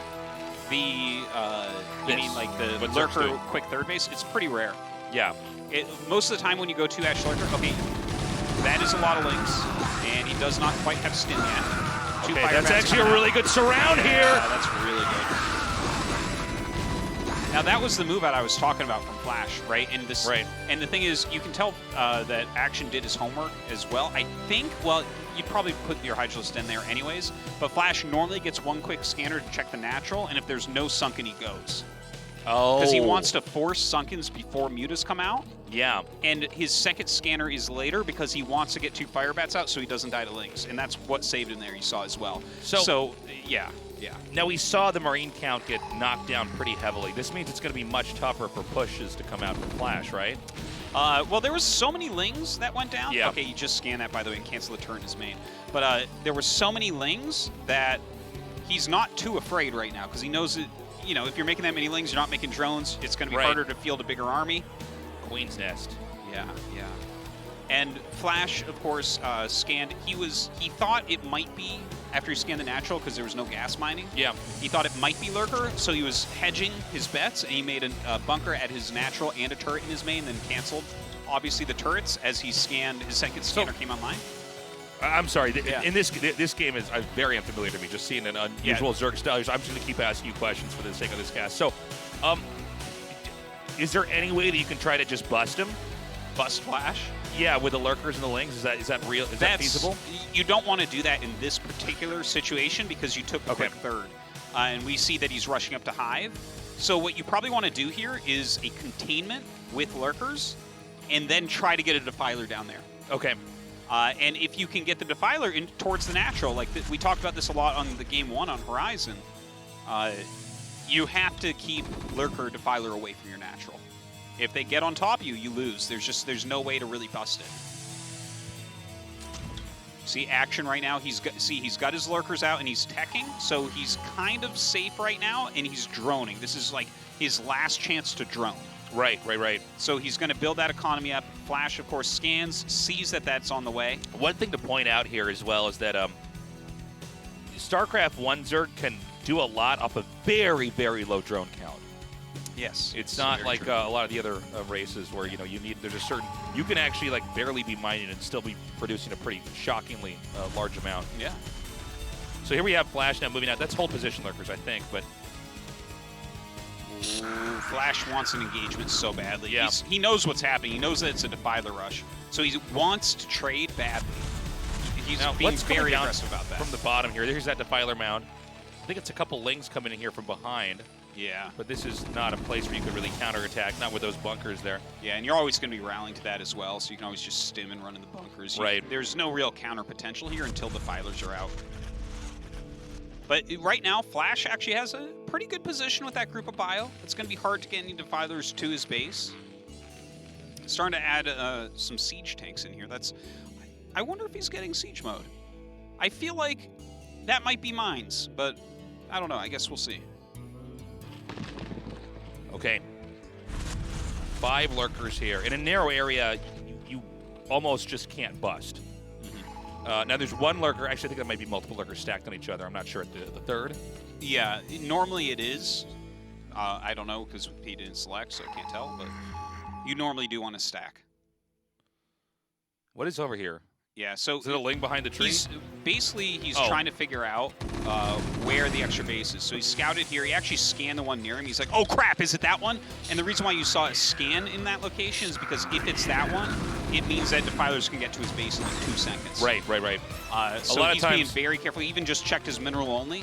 Yeah. Because again, that is one of the ways to kind of quote unquote cheese out a Terran. Yeah. Is to just like, oh, look, defilers are there. Ha ha ha ha. You didn't see them, did you? Ha ha ha. It's smart. A lot of times that hatchery location can just be a launching pad for the defiler attack. Yeah, absolutely. And that's why he thought it might be the case. So now he finds out that it's actually the other main base. So now he has a full picture of what's actually going on. Yeah, so let's see what kind of game he's going to bring us here. We're about to get the first vessel out. There it is now. Yeah, he's got 3 tanks. It's funny, this is kind of looking old. Looks like an old, yeah. 3 tanks. That used to be the magic number, 3 tanks, and then you don't make tanks anymore after that. I'm very interested, actually, that he went for siege tanks in this situation. I'm very interested Look about at that. Just throws the Darkstorm down. Action knows he's got his defilers out. Yep. Now he's going to try to push through here. We're having some macro hatches thrown down here. Keep in mind, Adrenal upgrade is coming here as well. Yeah, I wonder, though, because the tanks, tanks are okay in these situations, but they're not fantastic. As long as your opponent is on top of swarms, they should be all right. This is what I was wondering. Sometimes you see them keep making vessels. Other times they'll make one dropship. Now the dropship, oh my god. He's crazy. Action is actually getting ready to take his 4th. Yeah. He's actually going to shoo this away. By the way, the dropship can be flown in here, and this can hit the 3rd because the lurkers, it's a very low amount that he's defending with. He might wait for the 2nd dropship and do it too. Sometimes you get a good drop-off and just it kills him. Yeah. But this is a momentum-based play, not a long-term investment play. I mean, if you're getting vessels throughout the whole game, you're really hoping to overpower them. Yeah. Let's say that the Scourge hit the 2 dropships that might come out here. That could be catastrophic for Flash. It's really important that you point that all out. Yeah, he's only got 1 starport going, right? So to sit there and use 2 rounds to make dropships and then to fill those up with 8 supply each. Did you see him just barely get that lurker shot down right before it went underground? Good targeting. Here we go! Oh my god! Oh, that is a big pick-off right there. That's his only vessel. Yeah. And that's it. It feels to me like the defense here of Action is super good. Look how much he has in here. You can't drop there. No, oh my god. No, there's no way. Oh my god, it's Scourge are coming through here and killing this. Are you kidding me? Yeah, nothing here is working. This is insane. Right yeah. He's going to try to maybe get rid of some drones over here, but this is, this was not good. we have seen, I've used this analogy before, but I think it's apt to do it at this time as well. Like planes don't just crash, right? Like 7 or 8 consecutive things have to go wrong in a row in order for a plane to fall out of the sky and crash. We're kind of seeing some of that here, at least the beginnings of that in this game. Losing the first vessel, the fact that he went for dropship play and it did nothing, and he lost one dropship. The 4th base is coming for the Zerg.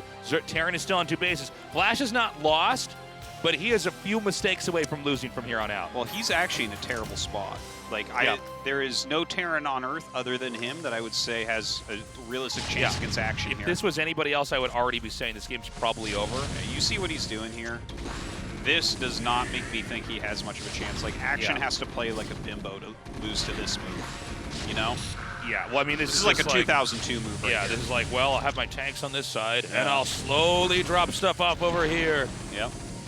Well, this type of thing works very well in StarCraft 2, but in StarCraft 1, not as much. This is... Okay, there's the one vessel out here now. Well, he has some vessels, but the Ultra's coming out. There's 4 bases is a huge problem here, right? And his vessel count is low. Hopefully his upgrades are staying on point. Like, we see he's macroing well, he's spending his money, but he's on 2 bases against 4, which means he has to be super aggressive. Okay. Gets that Defiler, actually. That's very nice. This is a really bugly position. Yeah. I feel like Action is if he can keep it together, he has this. Yeah. I mean, the odds of... Okay. The odds of any player losing this position is just... It's hard to imagine as a Zerg player. It's like, okay, like, everything's going fine. What he needs to do is just get rid of this foothold that's outside of his base. Yeah, and the thing is, he will clean it. Like, it's not like this can't... I'm not even... Like, I think that Flash thinks he's too far behind after the dropships didn't work, Yeah. And again, I was a little bit confused when he went for tanks the siege mode because they don't do that much against Dark Swarm. But maybe this is like a style that he's used before that has worked out. I'm not sure. Right, he does have double eBay going. He does have double starport now. He has good barracks production. So these are all very important things. But Plague is going to start soon. Yeah. Right? And Terran, by the way, needs a third. I mean, we're seeing this be taken here, but I mean, with Dark Swarm out, enough. It's not enough. Now, one little footnote here is that, yes, Irradiate does hurt the Marines too when the Ultras have been irradiated. So it's a good idea to irradiate Ultras generally if your army's not there. You irradiate them and then they're squishy and then you can kill them later on. It's not the end of the world, but a lot of times if you're fighting Ultras on the map, a defense matrix is great on a Marine. They definitely, that can be very good. A lot of times they'll just run away at that point. Right. If you irradiate and start attacking it, generally they'll let it fight and you'll kill it. So it's kind of like locking down Ultra kills, even though it does deal some damage to your Marines. Right. But, dude, looking at this game, oh my I God. can't even imagine Flash winning this. It feels weird to say because it's Flash, but by the way, I think if he can run down here and just dive on the CC, it's huge. Well, this isn't really costing Action anything. Right. It's on 4 gas, like, that is so good for Zerg. That's really where Zerg shines. Even in ZVP, you see that a lot, where they get their 4th base, and it's like, okay, they can afford everything forever. Oh my God, he keeps losing vessels. Ooh. I tell you, this doesn't look like Flash's finest game. I thought he, like... I will say, though, I feel like Action is getting a little bit sloppy here with some of the stuff he's sending out here. I mean... Well, at this point, I think, like, Action probably never, ever loses from this position. Like, when you get here and your opponent is... Like, he doesn't have any sort of map control. He doesn't have any pressure on. He's lost so many vessels. He's lost dropships. He's not getting anything done. You're on 4 gases. You have 2 Evos going. If Flash loses this, it will be the biggest upset I think we've casted in Modern. StarCraft. I mean, modern. Oh my Flash God! Losing to anyone is generally an upset. Yeah. And his TVZ is really, really amazing. But in this game, I feel like Action is choosing his strategies very wisely. Yeah, I think he definitely got the leg up strategically this game and has done a lot of things really, really well. And look at this, he's starting to close in on him now. Dude, Flash doesn't have anything. He's got nothing, man. He's down 20 supply. I mean, yeah, I think the walls are really starting to close in here, man. Look at that. Gobbles up those lings. It's going to be a lot more moments to do Dark Swarm or Plague, whatever he wants. I would love to see a Plague on with these vessels, by the way. There is a cool little technique where you can Plague all the vessels and then get one muta to fly up, and then Glaives bounce off all of them and kill everything. Well, he's plaguing anything is like a winning move as well. Yeah, yeah. Just because when you're playing with Bling Ultra, if you're plaguing their army can't really fight you.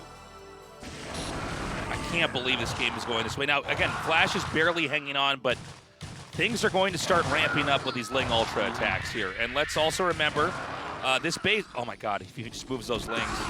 That's not a gas base he has. Again, another perfect Plague. This will drain a lot of medic energy. Yeah, look at that, the Irradiated Oh my Ultra. god, the Irradiated Ultra is just, yeah, it's so bad. Irradiated Ultra just runs through. GG. GG. I can't believe it. Flash popped out of his seat literally instantly. Popped right out of his seat. I think he's salty. He's cool. I think his cool is blown. I think this isn't supposed to happen. I mean, I know he said in the interview, look, Action's a great player. He's very good, but I don't think Flash thought that the games are going to look like this. I mean, absolutely not. Well, these are tricky plays too, and the way that Action is choosing his strategies, let's not forget Game 2 was a 2-hash lurker all in. Game 3 was a 2-hash lurker macro play, a tech rush, a very different thing to play against. Yes.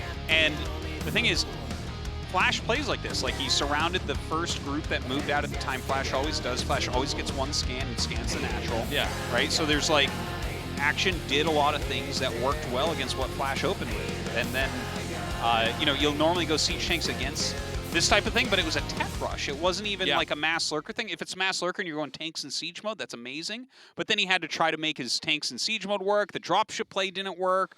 You know, it was rough. Nothing at all worked for Flash that game. Yeah.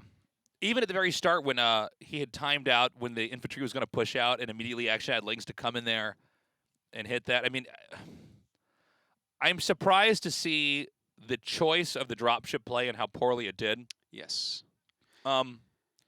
Most of the time we see Flash do that, he pulls it off perfectly, but we saw a lot of, let me put it like this, we saw a lot of vessels and dropships just getting hit by Scourge. Yeah. And like, one of the skill sets a good Terran has to have, and I'm not saying Flash is bad, but not normally do we ever see him losing vessels like that.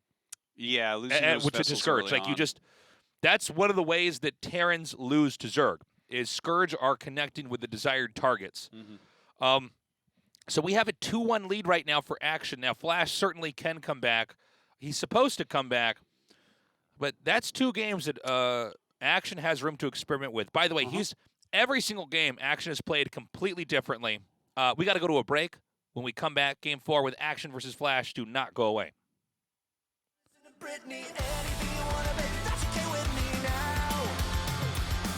Closing up the curtains while you call out of work now. Turning off my phone while you take off your shirt now. Waste another day, another night, another weekend.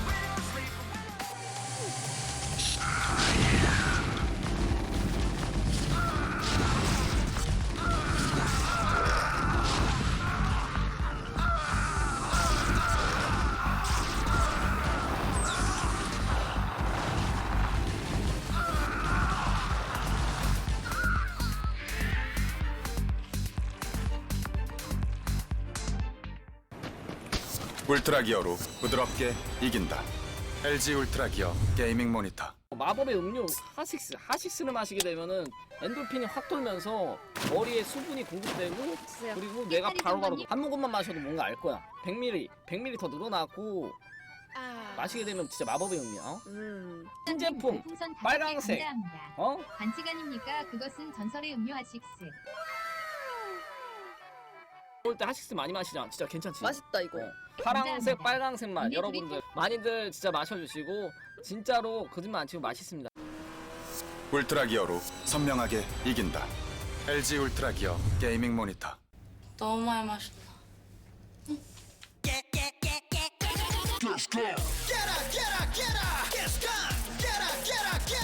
청정제주 숙취비법과 탄산의 만남. 숙취엔 가스강. 울트라 기어로 선명하게 이긴다. LG 울트라 기어 게이밍 모니터.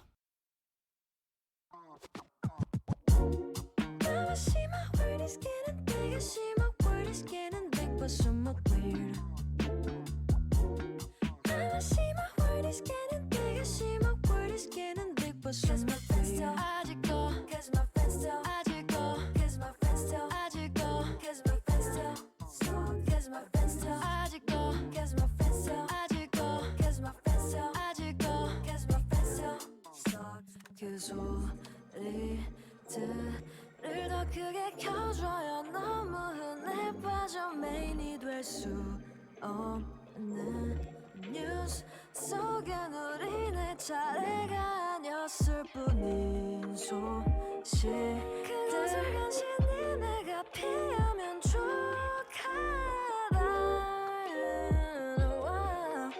식으로 살 순 없잖아요 엄마 세상이 이런데도 나의 웃는 얼굴만을 바래요 엄마 세상이 커졌다는데요 또 조금만이 간편해요 나는 세세 딸에 엄마가 믿고 맡길 만한 세상을 바라요 엄마가 사는 꿈을 끊일 없는 안전한 세상을 바라요 I see my world is getting big I see my world is getting big but somewhat weird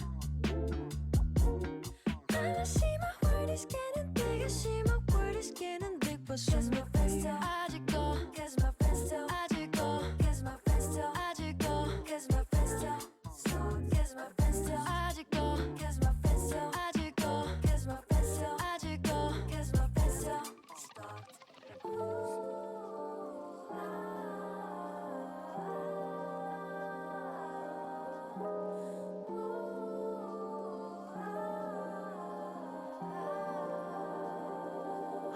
마음이 하나지만 우리 세상의 크기에 차이는 벌어지고 말까요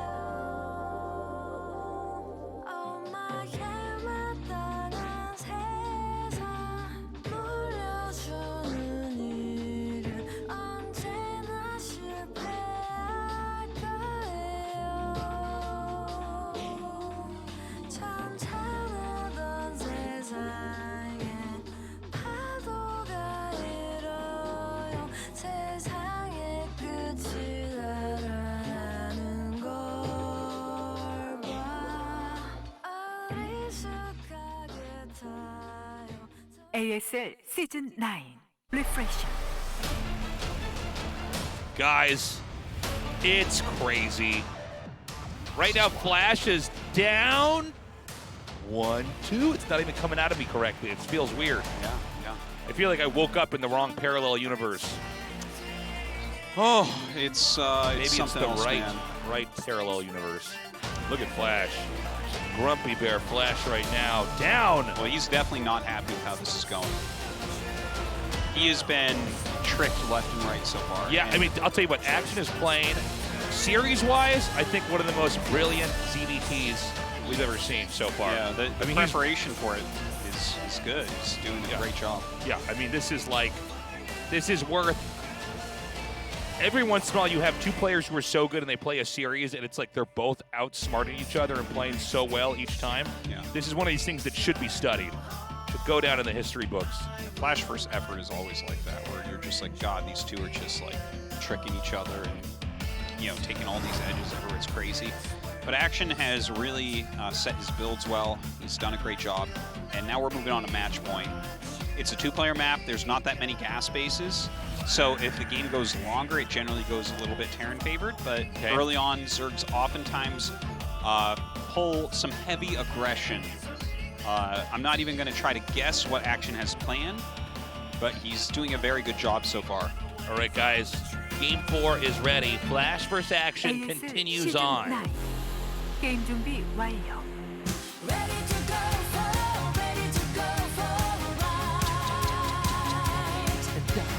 Why is that our song that plays when we go into the 매치 game? 포인트에서 게임을 시작합니다. It's like a disco dance song.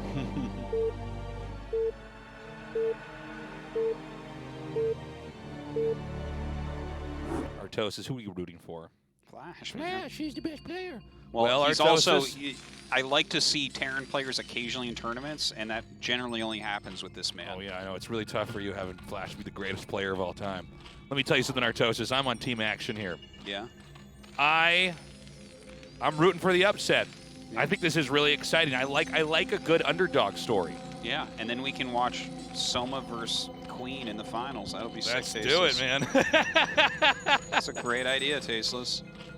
Listen, man, there's so many moments. Like, remember Flash versus Snow, that finals? We're like hyping it up so much. We're like, guys, this might be the greatest RTS series of all time. And then, I mean, Snow just got crushed like a can. Like, he just stepped on him and flattened him and threw him in a recycling bin. I'm like, oh, sorry, guys. Yeah. I've made this mistake before of thinking it was going to be a close series with Flash, and it was not. Oh my God, he's going to go 8 Rex. Oh my God. Okay, now I'll tell you what. I think that this is bold play by Flash. Wait a minute. But he just started a depot at home. He's going to go for a hatchery block. Oh, okay. That's interesting. So what about that? This is very interesting. Last time we saw a quick hatchery block was from Sharp against Soulkey in the KSL finals. Oh, yeah, good memory, Artosis. Yeah, well, I remember every Terran game, Tasteless. It's one of the things that Terran players have to do because the race is too hard. So we have to know everything that's ever happened. That Terran, he's got the memory of an elephant here. So we have an eBay coming down here. Yeah, this is, it really does screw up Zerg quite a bit. So, I mean, I think he'll just throw down gas and pool. Right? Now, how does Flash want to play this from here? Oh, wait, is that a barracks or a command center he's making? It must be barracks. I think so. I don't think he'd make a CC off of this. Well, that would be the ultimate. I mean, it would definitely. Yeah, no, he went Rax gas actually. Oh wow. Very interesting. So he's gonna do 1-1-1. I think so, but I can't say for sure. Like 1-1-1 is generally what you'll do in this type of situation. And it can be very good on 2-player maps. Yeah, he's like the gas grab. So, but we did see, like, for instance, when Sharp did a build that was similar to this, he actually went for bio play. Well, actually, I think he may have opened 1-1-1 into a bio push. So, yeah, I mean, 1-1-1 would make sense here. Okay, there's the barracks now. So, yeah, he's slowed the gas significantly. This basically slows down the timing that mutas can come out at, which is really, really important. Because if you let them just get, like, mutas at the regular time, you have almost no timing to do anything with any build. Okay. You know, because mutas come out so quickly. By the way, those of you who are trying to learn here, I would strongly advise you to not Don't ever do try this. To do what Flash is doing. Don't do what Flash is doing in this game unless you are, like, a very, very, very good player. Because this is, you have to have a very clear understanding of where to go. Anything where you're just making stuff in people's bases, you need to understand a lot about the other race. Yeah. Like a lot of Protosses at the lower levels will just take the Terran's gas and then not really understand where the game's going to go from there because they don't have a familiarity with that. Yeah, you know, a build like this that Flash is doing, there might be like 5 people that speak English I would trust trying this build. Yeah, yeah. You know, it's like there's some complicated things. All the timings are getting way shifted and skewed around. You don't want to do things like make turrets too easy. You got to make sure you're nailing your scout timings. See Flash here. Okay, sees the drone going past. It's typical, right, for Zerg to always take the bottom right? Or do they sometimes take 12? I've seen it, but I think bottom right is much more common. His drone actually turns around, comes back, sees the layer on the way. It's all important scouting intel. Now, a lot of the ways that Actions won is he's basically, in a lot of ways, predicted kind of Flash's behavior and played around it. A lot of times Flash's play is just so clean that you can't really Flash accounts for overpower it. almost everything in everything. Yeah, exactly. So, but you can't fully account for everything. Yeah. And so, let's see what we have here. I'm assuming it's going to be a Spire. I can't imagine we're going to have another Den game. Well, that would be terrible right now as well, because you want the Den started before the the layer finishes. So we have a quick expand here. 1 Marine. Armory coming down, so this looks to be like the Goliath build, right? It's very likely the Goliath build, but it could be the one factory Goliath build. Okay. Can't tell yet. He seemed to like that since he used it on Horizon. We'll see just momentarily here because he needs to add his second factory very, very soon if he's... Oh, no. Okay, so now we know what it is. He's actually going for the one factory Goliath into bio build, just like we saw in game number 1. Yeah, very cool. Yeah, he's playing it a little bit different. He made more than one Vulture this time. So a lot of ideas that are coming here are harkening back to game 1 in this series. Mm-hmm. We have Mutaplay from the Zerg, with many links coming out at the start, by the way. And then we have the Spire play coming here as well, and Terran, again, Goliath into infantry. And if you look at this setup, he's not even going to attack that. He'll see it and turn around. Right. That is beautiful SimCity. What? Oh my God. That's not going to work, He right? just doesn't want to have links anymore? What? Every once in a while when I see a play like that with the links going, I think, oh, I must not understand how strong or weak bunkers are. You know what I mean? And then it does it, I go, oh, no, I was right. Okay.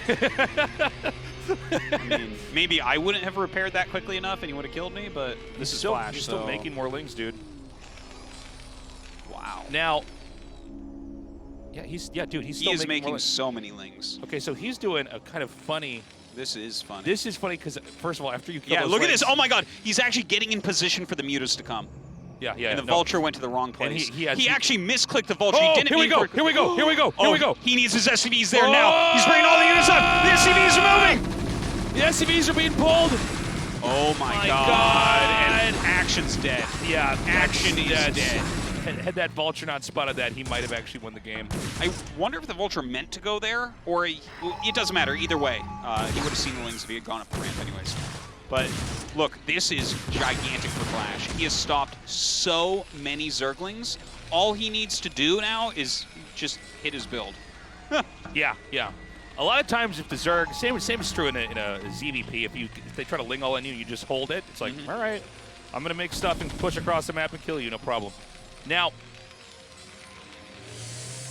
hold on, dude. Muta's coming out here. He should just make one depot in front of the bunker. Then you should give vision to Action to show him the depot, and then Action's like, okay, you got me. Yeah, I want to see how Action plays this, but I think on paper it's like, yeah, I mean, any game at any level of players, the Terran should win. Yeah, it definitely feels that way right now. I feel like Action, don't you have to do something like go into hold position lurkers or something? I'm not sure. I just don't know. I mean, it's hard to try to. It's just the problem to here. Choose the next step in a game where you're so behind. It's like, well, I don't know. Yeah. We don't really want to be in these positions ever. And the problem here, guys, is he made so many lings, which means look at the drone count. There's 2 drones mining minerals. This is an awful drone count. It's so small. There's no economy. And the lings just didn't do anything. He lost so many of them. And Flash knows there's a ton of lings out there, so he's going to move out carefully. So you have no economy, and your army that you made isn't doing anything. So when you put that all together, giant advantage Flash right now. Yeah, I mean, he's going to try to go for it here. He will be able to take out some of these turrets. Yeah, he sees exactly what the build is. I think he expected it already. The amount of units being now, this is one of the reasons why Goliaths are so incredibly strong in the areas. The range of the missiles is so ridiculous. Yeah. Really hard. Unlike infantry where they have to chase a little bit, Goliaths just have this incredible range, and so it really makes it hard for the mutas. Anyway, GG. Yeah. Okay.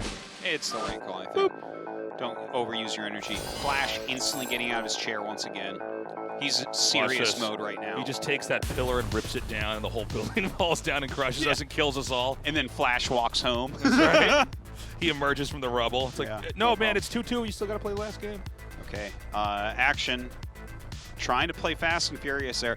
The thing is, Match Point is a map where Zergs play very aggressively anyway, so I'm not surprised he chose to do something that A little bit of desperation in that play, though.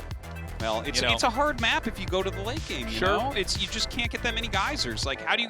The max geysers you're realistically ever going to get is 4, and one of them is going to be under siege the entire game. Yeah. So that's... it's hard to play a big macro game there as Zerg. What do we have in Game 5? Then this is on Hitchhiker. Okay, so Hitchhiker. I almost forgot about that. Yeah, this is. I believe in the modern day, this is considered a very Zerg-favored map. Last time I checked the stats, but it was at the beginning of the season, so people are still getting more used to it. It seemed like it was going a bit Zerg-favored, but not that played, so it was hard to say. I think you cannot do any sort of standard opener as Terran. You have to go like, for instance, Light really likes going 8 racks into 1-1-1 into 1 base bio. And I think that's a pretty good build. I think the Goliath build is fine here. Okay. It's just, it's so weird because there's that one frontal path. Yeah, right? it's. And that's a path is like a I needless actually playground. I don't know this matchup on this map at all, but is there any kind of weird lurker rush you can do to destroy the buildings and try to get over? No, it doesn't not work like that. Okay. I mean, you could go for like drops or something, but you can see that coming a mile away. Okay.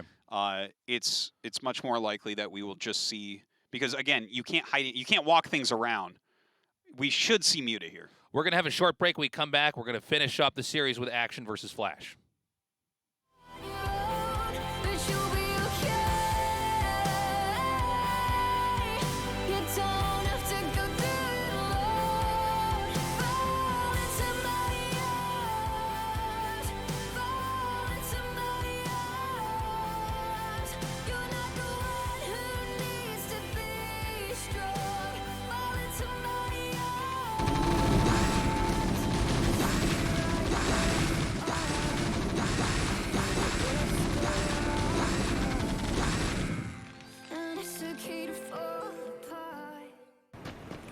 울트라 기어로 부드럽게 이긴다. LG 울트라 기어 게이밍 모니터. 취했나?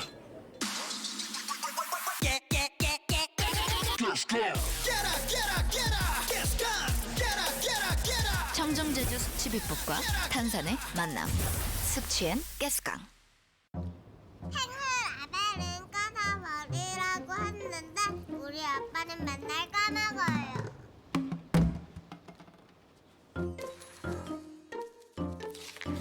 라벨을 떼지 않아도 오키. 라벨을 없앤 아이시스 8.0 에코. 따는 순간 분리배출까지. 지구에게 오키, 모두에게 에코. 라벨이 없는 아이시스 8.0 에코. 숙취 이제 탄산으로.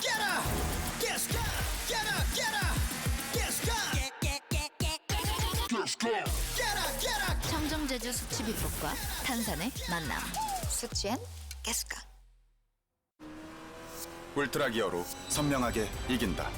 LG 울트라 기어 게이밍 모니터.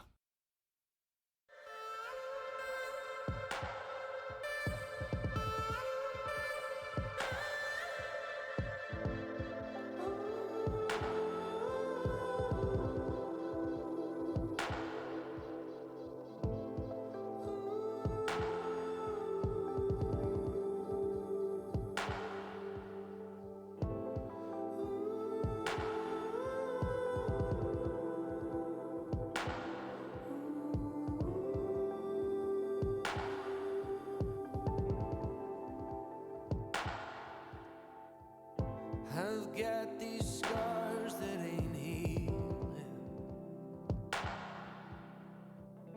I've got some rust in my blood. Feels like I'm drowning in secrets that I can't tell anyone. I was fighting back tears when we first met. You reached for my hand across the pavement. In the summer we would skate from the Mississippi River to that dried up lake. We were on the run from a sold out city to an empty one.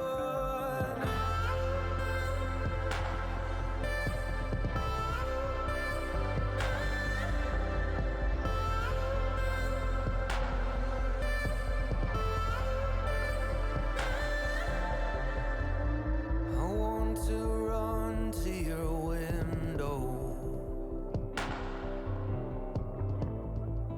when the rain becomes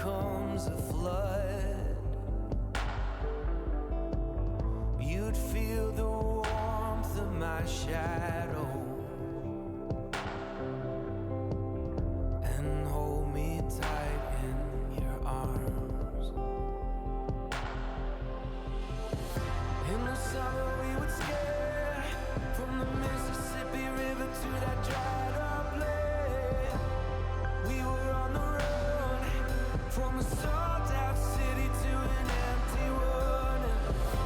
You showed me about the bruises that your father gave you when you caught the revolution. I'm clutching onto you in a world of lies. You feel a lot like drool.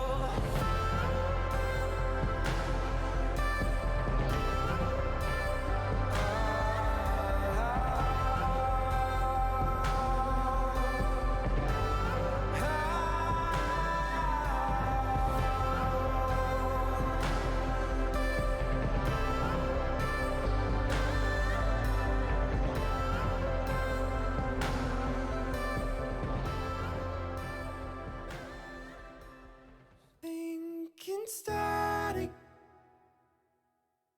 it's automatic. How I'm not blaming you when I do.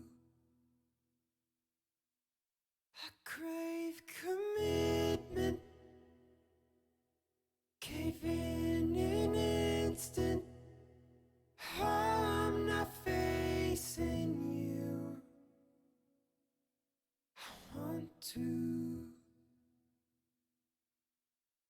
I want to.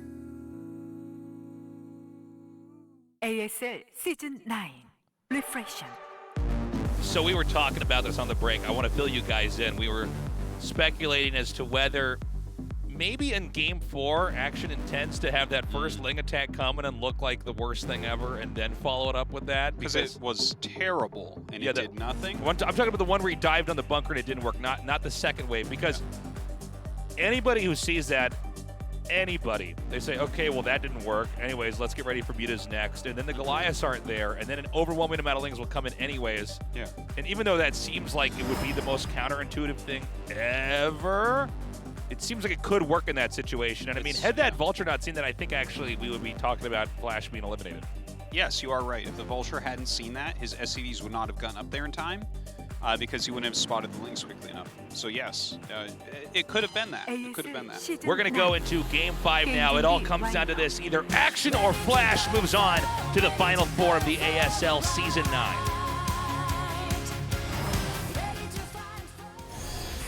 히치하이커에서 게임을 시작합니다.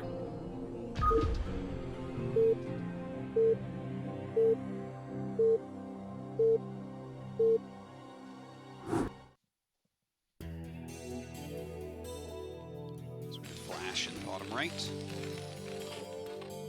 There he is. Top left, we have Action. Yeah, so this map is really wild. If you guys aren't familiar with the map, there is one very thin path through the center that goes directly from natural to natural. And that path is, for instance, so thin that you can wall it with a single barracks at certain locations. So how does that change the game? Well, there's high ground around it, so Mutalist Harassment, you could never stop with Bio going through the center. Right. And something like 2 Lurkers could hold off 100 supply of Marines because everything gets lined up and the splash will be overwhelming. So, you know, the same can be said over on Terran's side. You can't really rush through there with a bunch of units. You can't run around anywhere for flanking or jotting in once they're holding their end of the choke. Yeah, and he's going to 8 racks. I'll talk about that in a second. But yeah, it makes this map very, very weird. Then you have all that, the high ground areas to the right and to the left. And there's temples that block it with tons of hit points. Yeah, one of the sides. Stacked, yeah. So Flash's side that he can walk to freely is the bottom left, and Action's is the top right. So anyways, this is an insanely weird map. Yeah, and it's all going to come down to this. Now, quick question. And I actually just don't know the answer to this, so I'll just ask it straight up. What is the biggest blind counter to 8 racks? I think just going pool first is good. That's it. But like, But pool on 5 or 9 pool or pool on 12? Okay, yeah. I would say a 12 pool is probably the best. I'm not 100% sure on that. But like 8 racks doesn't kill the hatch anyways. You're looking for drone kills mostly. And then because if they don't react hard enough with drones, then you can get a hatch kill. So that's kind of where it comes down to. Whereas like a 2 barracks, yeah, you want like a 9 pool maybe with speed or something. I don't know. We don't see that as often though because it's such a gamble. But yeah, even in a situation like this, like you should be able to hold. But Flash is going to look to kill 2-3 drones and be happy. See, notice he's pulling a lot of drones. I'm sure he's practiced against this plenty. If one of Action's practice partners is Light, he should be in good shape because this is like what Light always does on this map. Yeah. And just to kind of make it a little bit more specific, so this is an 8 racks, and notice he's going to put a factory there. What he'll be doing with the factory is floating it to the other side to build vultures to send them into Action's main directly. Oh, cool. So that's one of the thin locations where it's not very far to float over, and it's very twisty turny over there. So like that's a straight shot towards the main. So that's what Flash is up to right now. Now the hatchery's finished, didn't cancel it, which tells us he's intending on saving this sometime coming up here. Or does he just ditch it? I actually don't know, but I have not seen anyone really super not fight just like this before.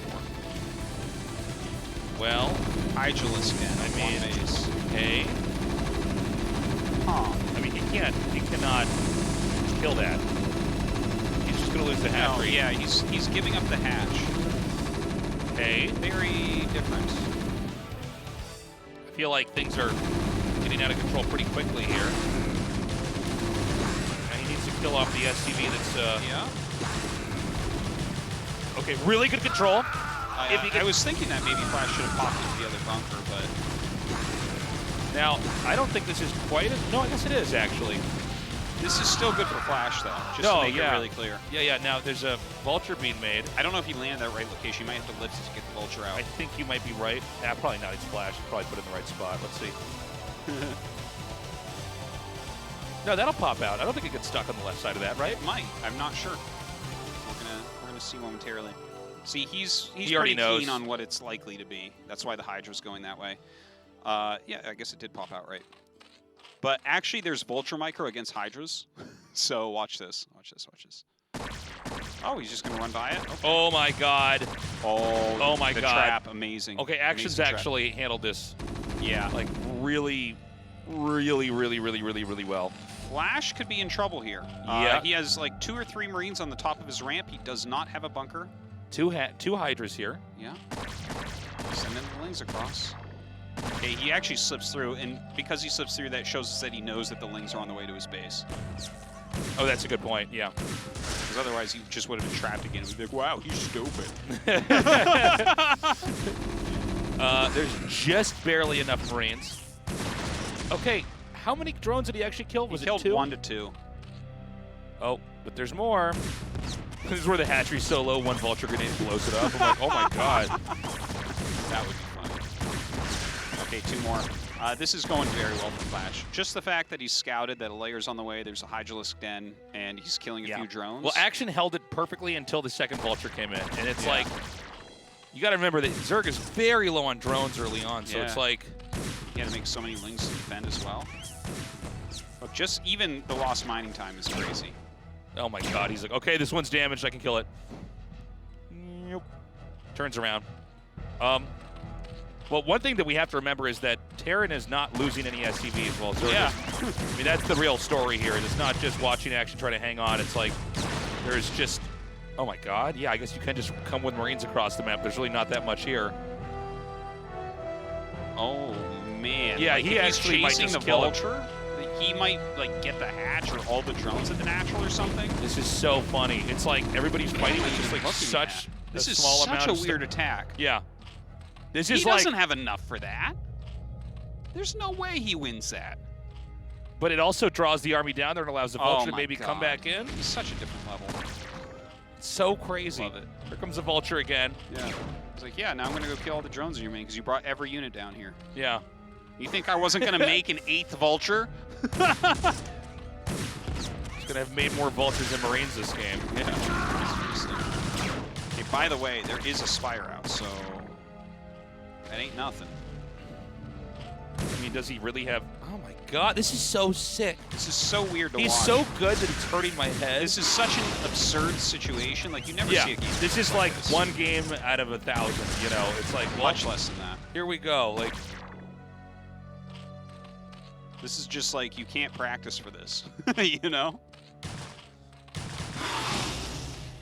And that's the funny thing. You keep the Muta home to help deal with this. So, how many drones does he actually have now? What is that, like 6 mining minerals in the main? Yeah, he's got like 12 drones. He's gonna have a radiate pretty soon here. Is there any way? No, I guess there can't really just all-out counterattack. By the way, he's so low on drones, he barely has any.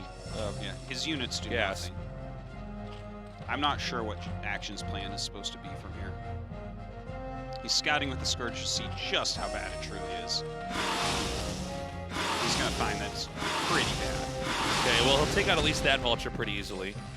Now, it is Terran on one base. This actually looks like a very old StarCraft game, to be honest. It's like an E-base there, and there's a vessel coming. Even the factory floating is like, oh, yeah, people used to do that a lot when the game first came out. It's funny, he floated it to the low ground now. Yeah. But again, it's a one-base Terran. You know? It's not... One-base Terran is still pretty flimsy. I mean, it's a Zerg that's been beaten up pretty badly, but... The economy is much better for Flash right now. That's true. He has plenty more workers. Oh, there's an idle drone there. It's killing me. No, it's killing him more, too, trust me. So there's 2 vessels out now. I mean, I think he's just going to chuck out a few irradiates and... Well, you just make units. You just consistently make SCVs and units here as Flash. And what does Action... How do you fight back? Is there any value? This is going to sound weird, but because the infantry count's so low, could you just go speed Hydra's range? Just like try to fight him at the front? The economy is not quite good enough. I know what you're saying, but yeah, you know what Flash... Thing is, he's got vessels out, and he does have a scanner, so he'll periodically check what's happening, and he'll just wait till he has enough to kill him. Okay, so the first Muta goes down.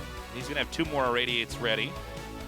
I mean, I think the only shot that Zerg really has is to try to just do some kind of attack in the front. Okay, 5 lurkers. Yeah, the lurkers will at least stop him from killing him, right? Yeah, well, you will just never be able to push to the middle against lurkers. Yeah, as long as they finish. Yeah, I was going to say he might have actually made them too close. Yeah, this is like... Oh, that was nice. I love that play. He's trying to reduce this Marine count. He's just barely not going to do it. I love that Flash knows when to not micro. Yeah. You know what I mean? Micros there, he loses way more. Yeah. It's just so impressive. He's like, nope. You just hold still and win this. Yeah. So here's the real problem, right? He's getting a lot of irradiates right now. He's got 3 vessels, probably a 4th on Hold on. Oh, there's 2 bunkers. Oh my god, yeah, that's just like, I'm never going to lose this game ever. Yeah. I will never, ever lose this game. I have 2 bunkers up here. And, like, there's just not a big enough economy for Action. There's no way to get rid of the vessels. Right. So just every 75 seconds, 3 lurkers. Okay, hold on. He's going to try to just go for it here. Yeah, it's best bet, probably. Yeah. Okay, actually, these lurker shots doing... Yeah, that's it. GG. Wow. Flash once again moves on, but I will tell you, that was probably the hardest series he's had to fight in a long time. Yeah, since Snow in Season 5. Yeah. That was probably... Well, I guess Effort, of course, would beat him in Season 6, but... yeah, that was a hard one. That was a great series to cast. Yeah, Again, that should be a series that is studied in RTS history. So many things happen there. I think Action came in with some pretty good plans overall, but over time, Flash just kind of dialed it up a little bit and held on. So many pivotal moments in that. I mean, what a relief that Flash moves on. The greatest player of all time, once again, reasserting himself. He is primed to be winning this tournament, but I'll tell you what, this shows how fierce the competition is in ASL. Yeah. And the thing is, I would definitely say that Queen is a scarier Zerg than Action. So if he beats Larva, that's a hard round of 4. Yeah, this is a real treat to cast. I'm really, I don't know, man, I'm just really happy with this whole series. This was so much fun. we're going to go to an interview now and see how Flash is feeling.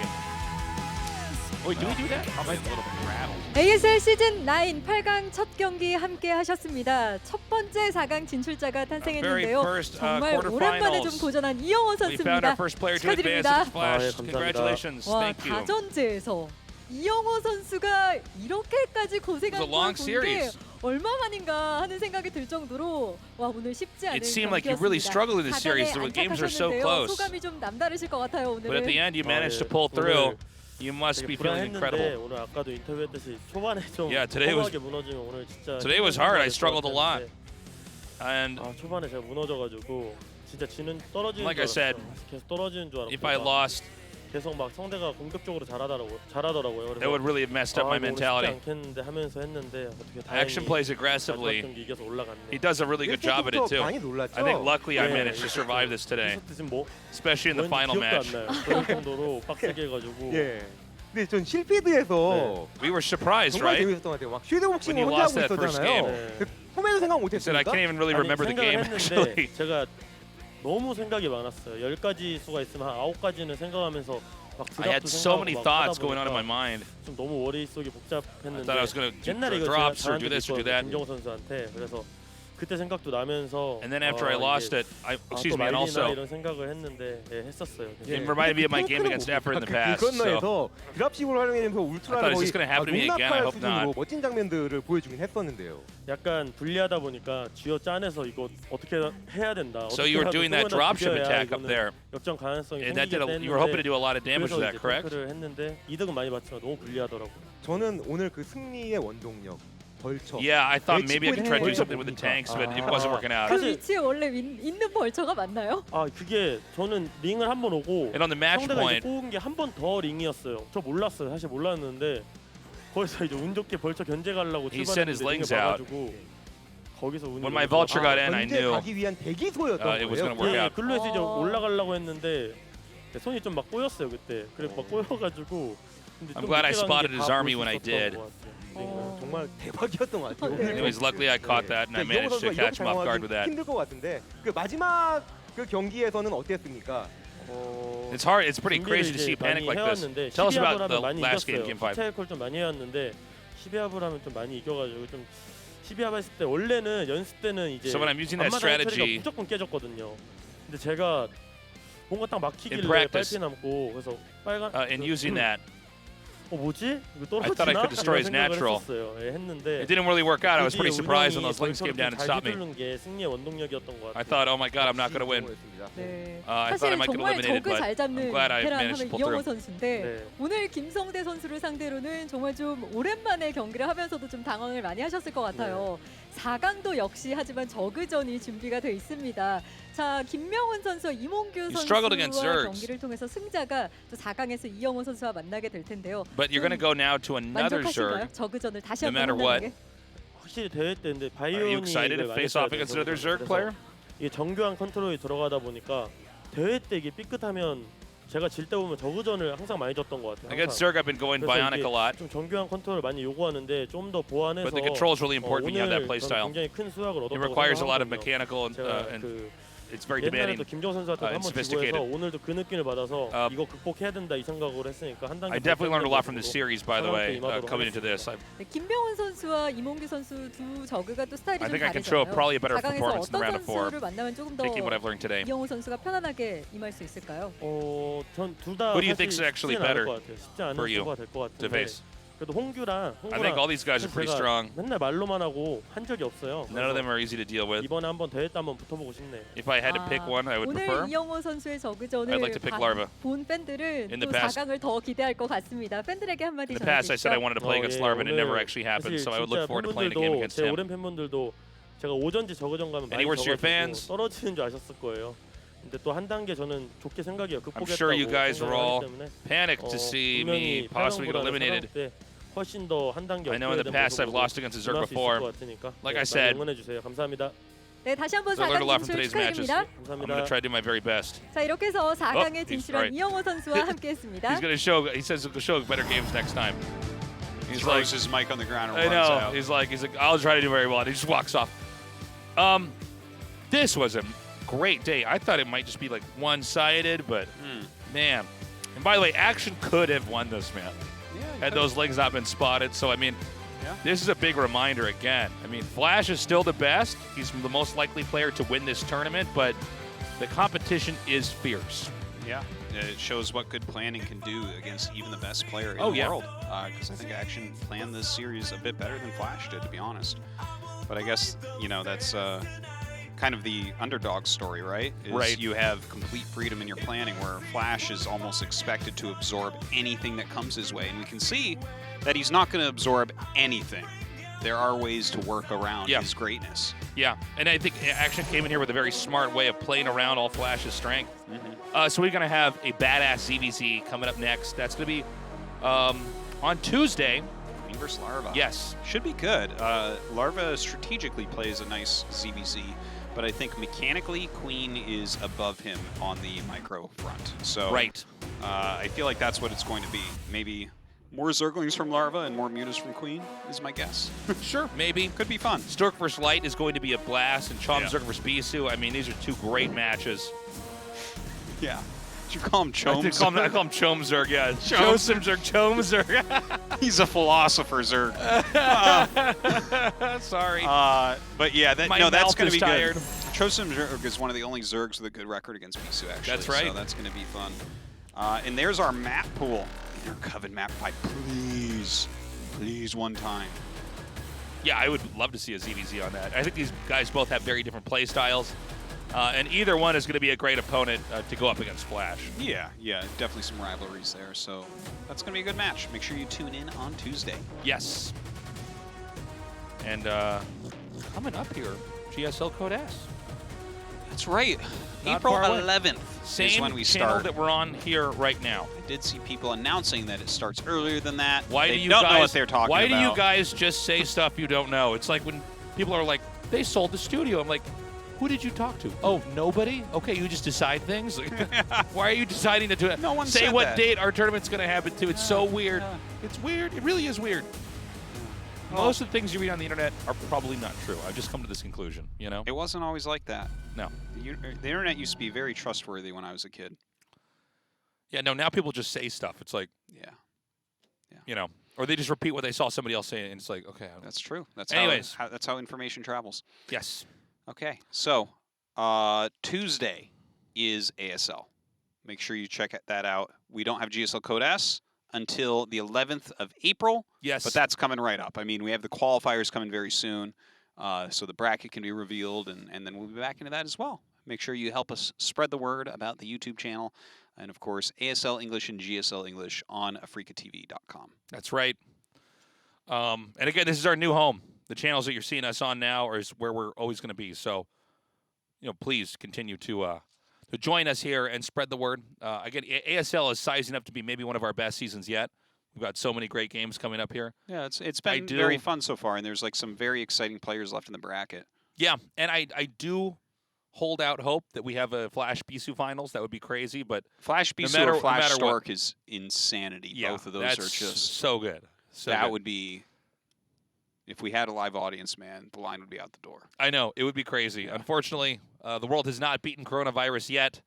And again, when we do finally conquer coronavirus and we can have big gatherings again, come down and see our new studio at the AfreecaTV Coliseum. It's huge. It's in a great area. It's where we're casting from now. We're still using our old studio for most of the GSL tournaments, I believe. I mean, there's always a chance we have a finals here. I don't know for sure. I'm not announcing anything. But, yeah, I mean, we have 2 locations. It's very exciting. Yeah. And lots of good stuff going on for Africa over in Korea right now. So, yeah. Anyways, thank you for tuning in. It's been a lot of fun. Closer series than I was expecting. I was expecting a 3-0 to maybe a 3-1 with a sneaky victory. But he got more than one of those. So congrats again to Action for putting up a great series. I think we really can learn a lot from this series. And I think it was really smart the way Action set this up. I mean, the straight-up games that he won, but also the ones where he tried to all in. Yeah, he definitely, there was some great planning in there. So it was definitely a lot of fun. Not very much normal play at all in this series, but I think that is the right way to play against Flash. Like, unless you're like Soul Key or effort or something, I don't think you can really push him to his limits otherwise. So, great stuff. Good stuff. Can we close the show? Why are we still on camera? What are we doing here? I think we should be able to because we're just sitting here talking forever. I know. Oh, here comes the music. It's time to close the show. Guys, thank you for joining us. We will see you again in just 2 days. We love you. Have a good morning, afternoon, or night, wherever you are. It ain't mysterious. You are bacteria, infection serious. Your blood is colder than an Arctic polar bear, just beating faster than 200 BPM. No one believing ya, ego anesthesia. It's selecting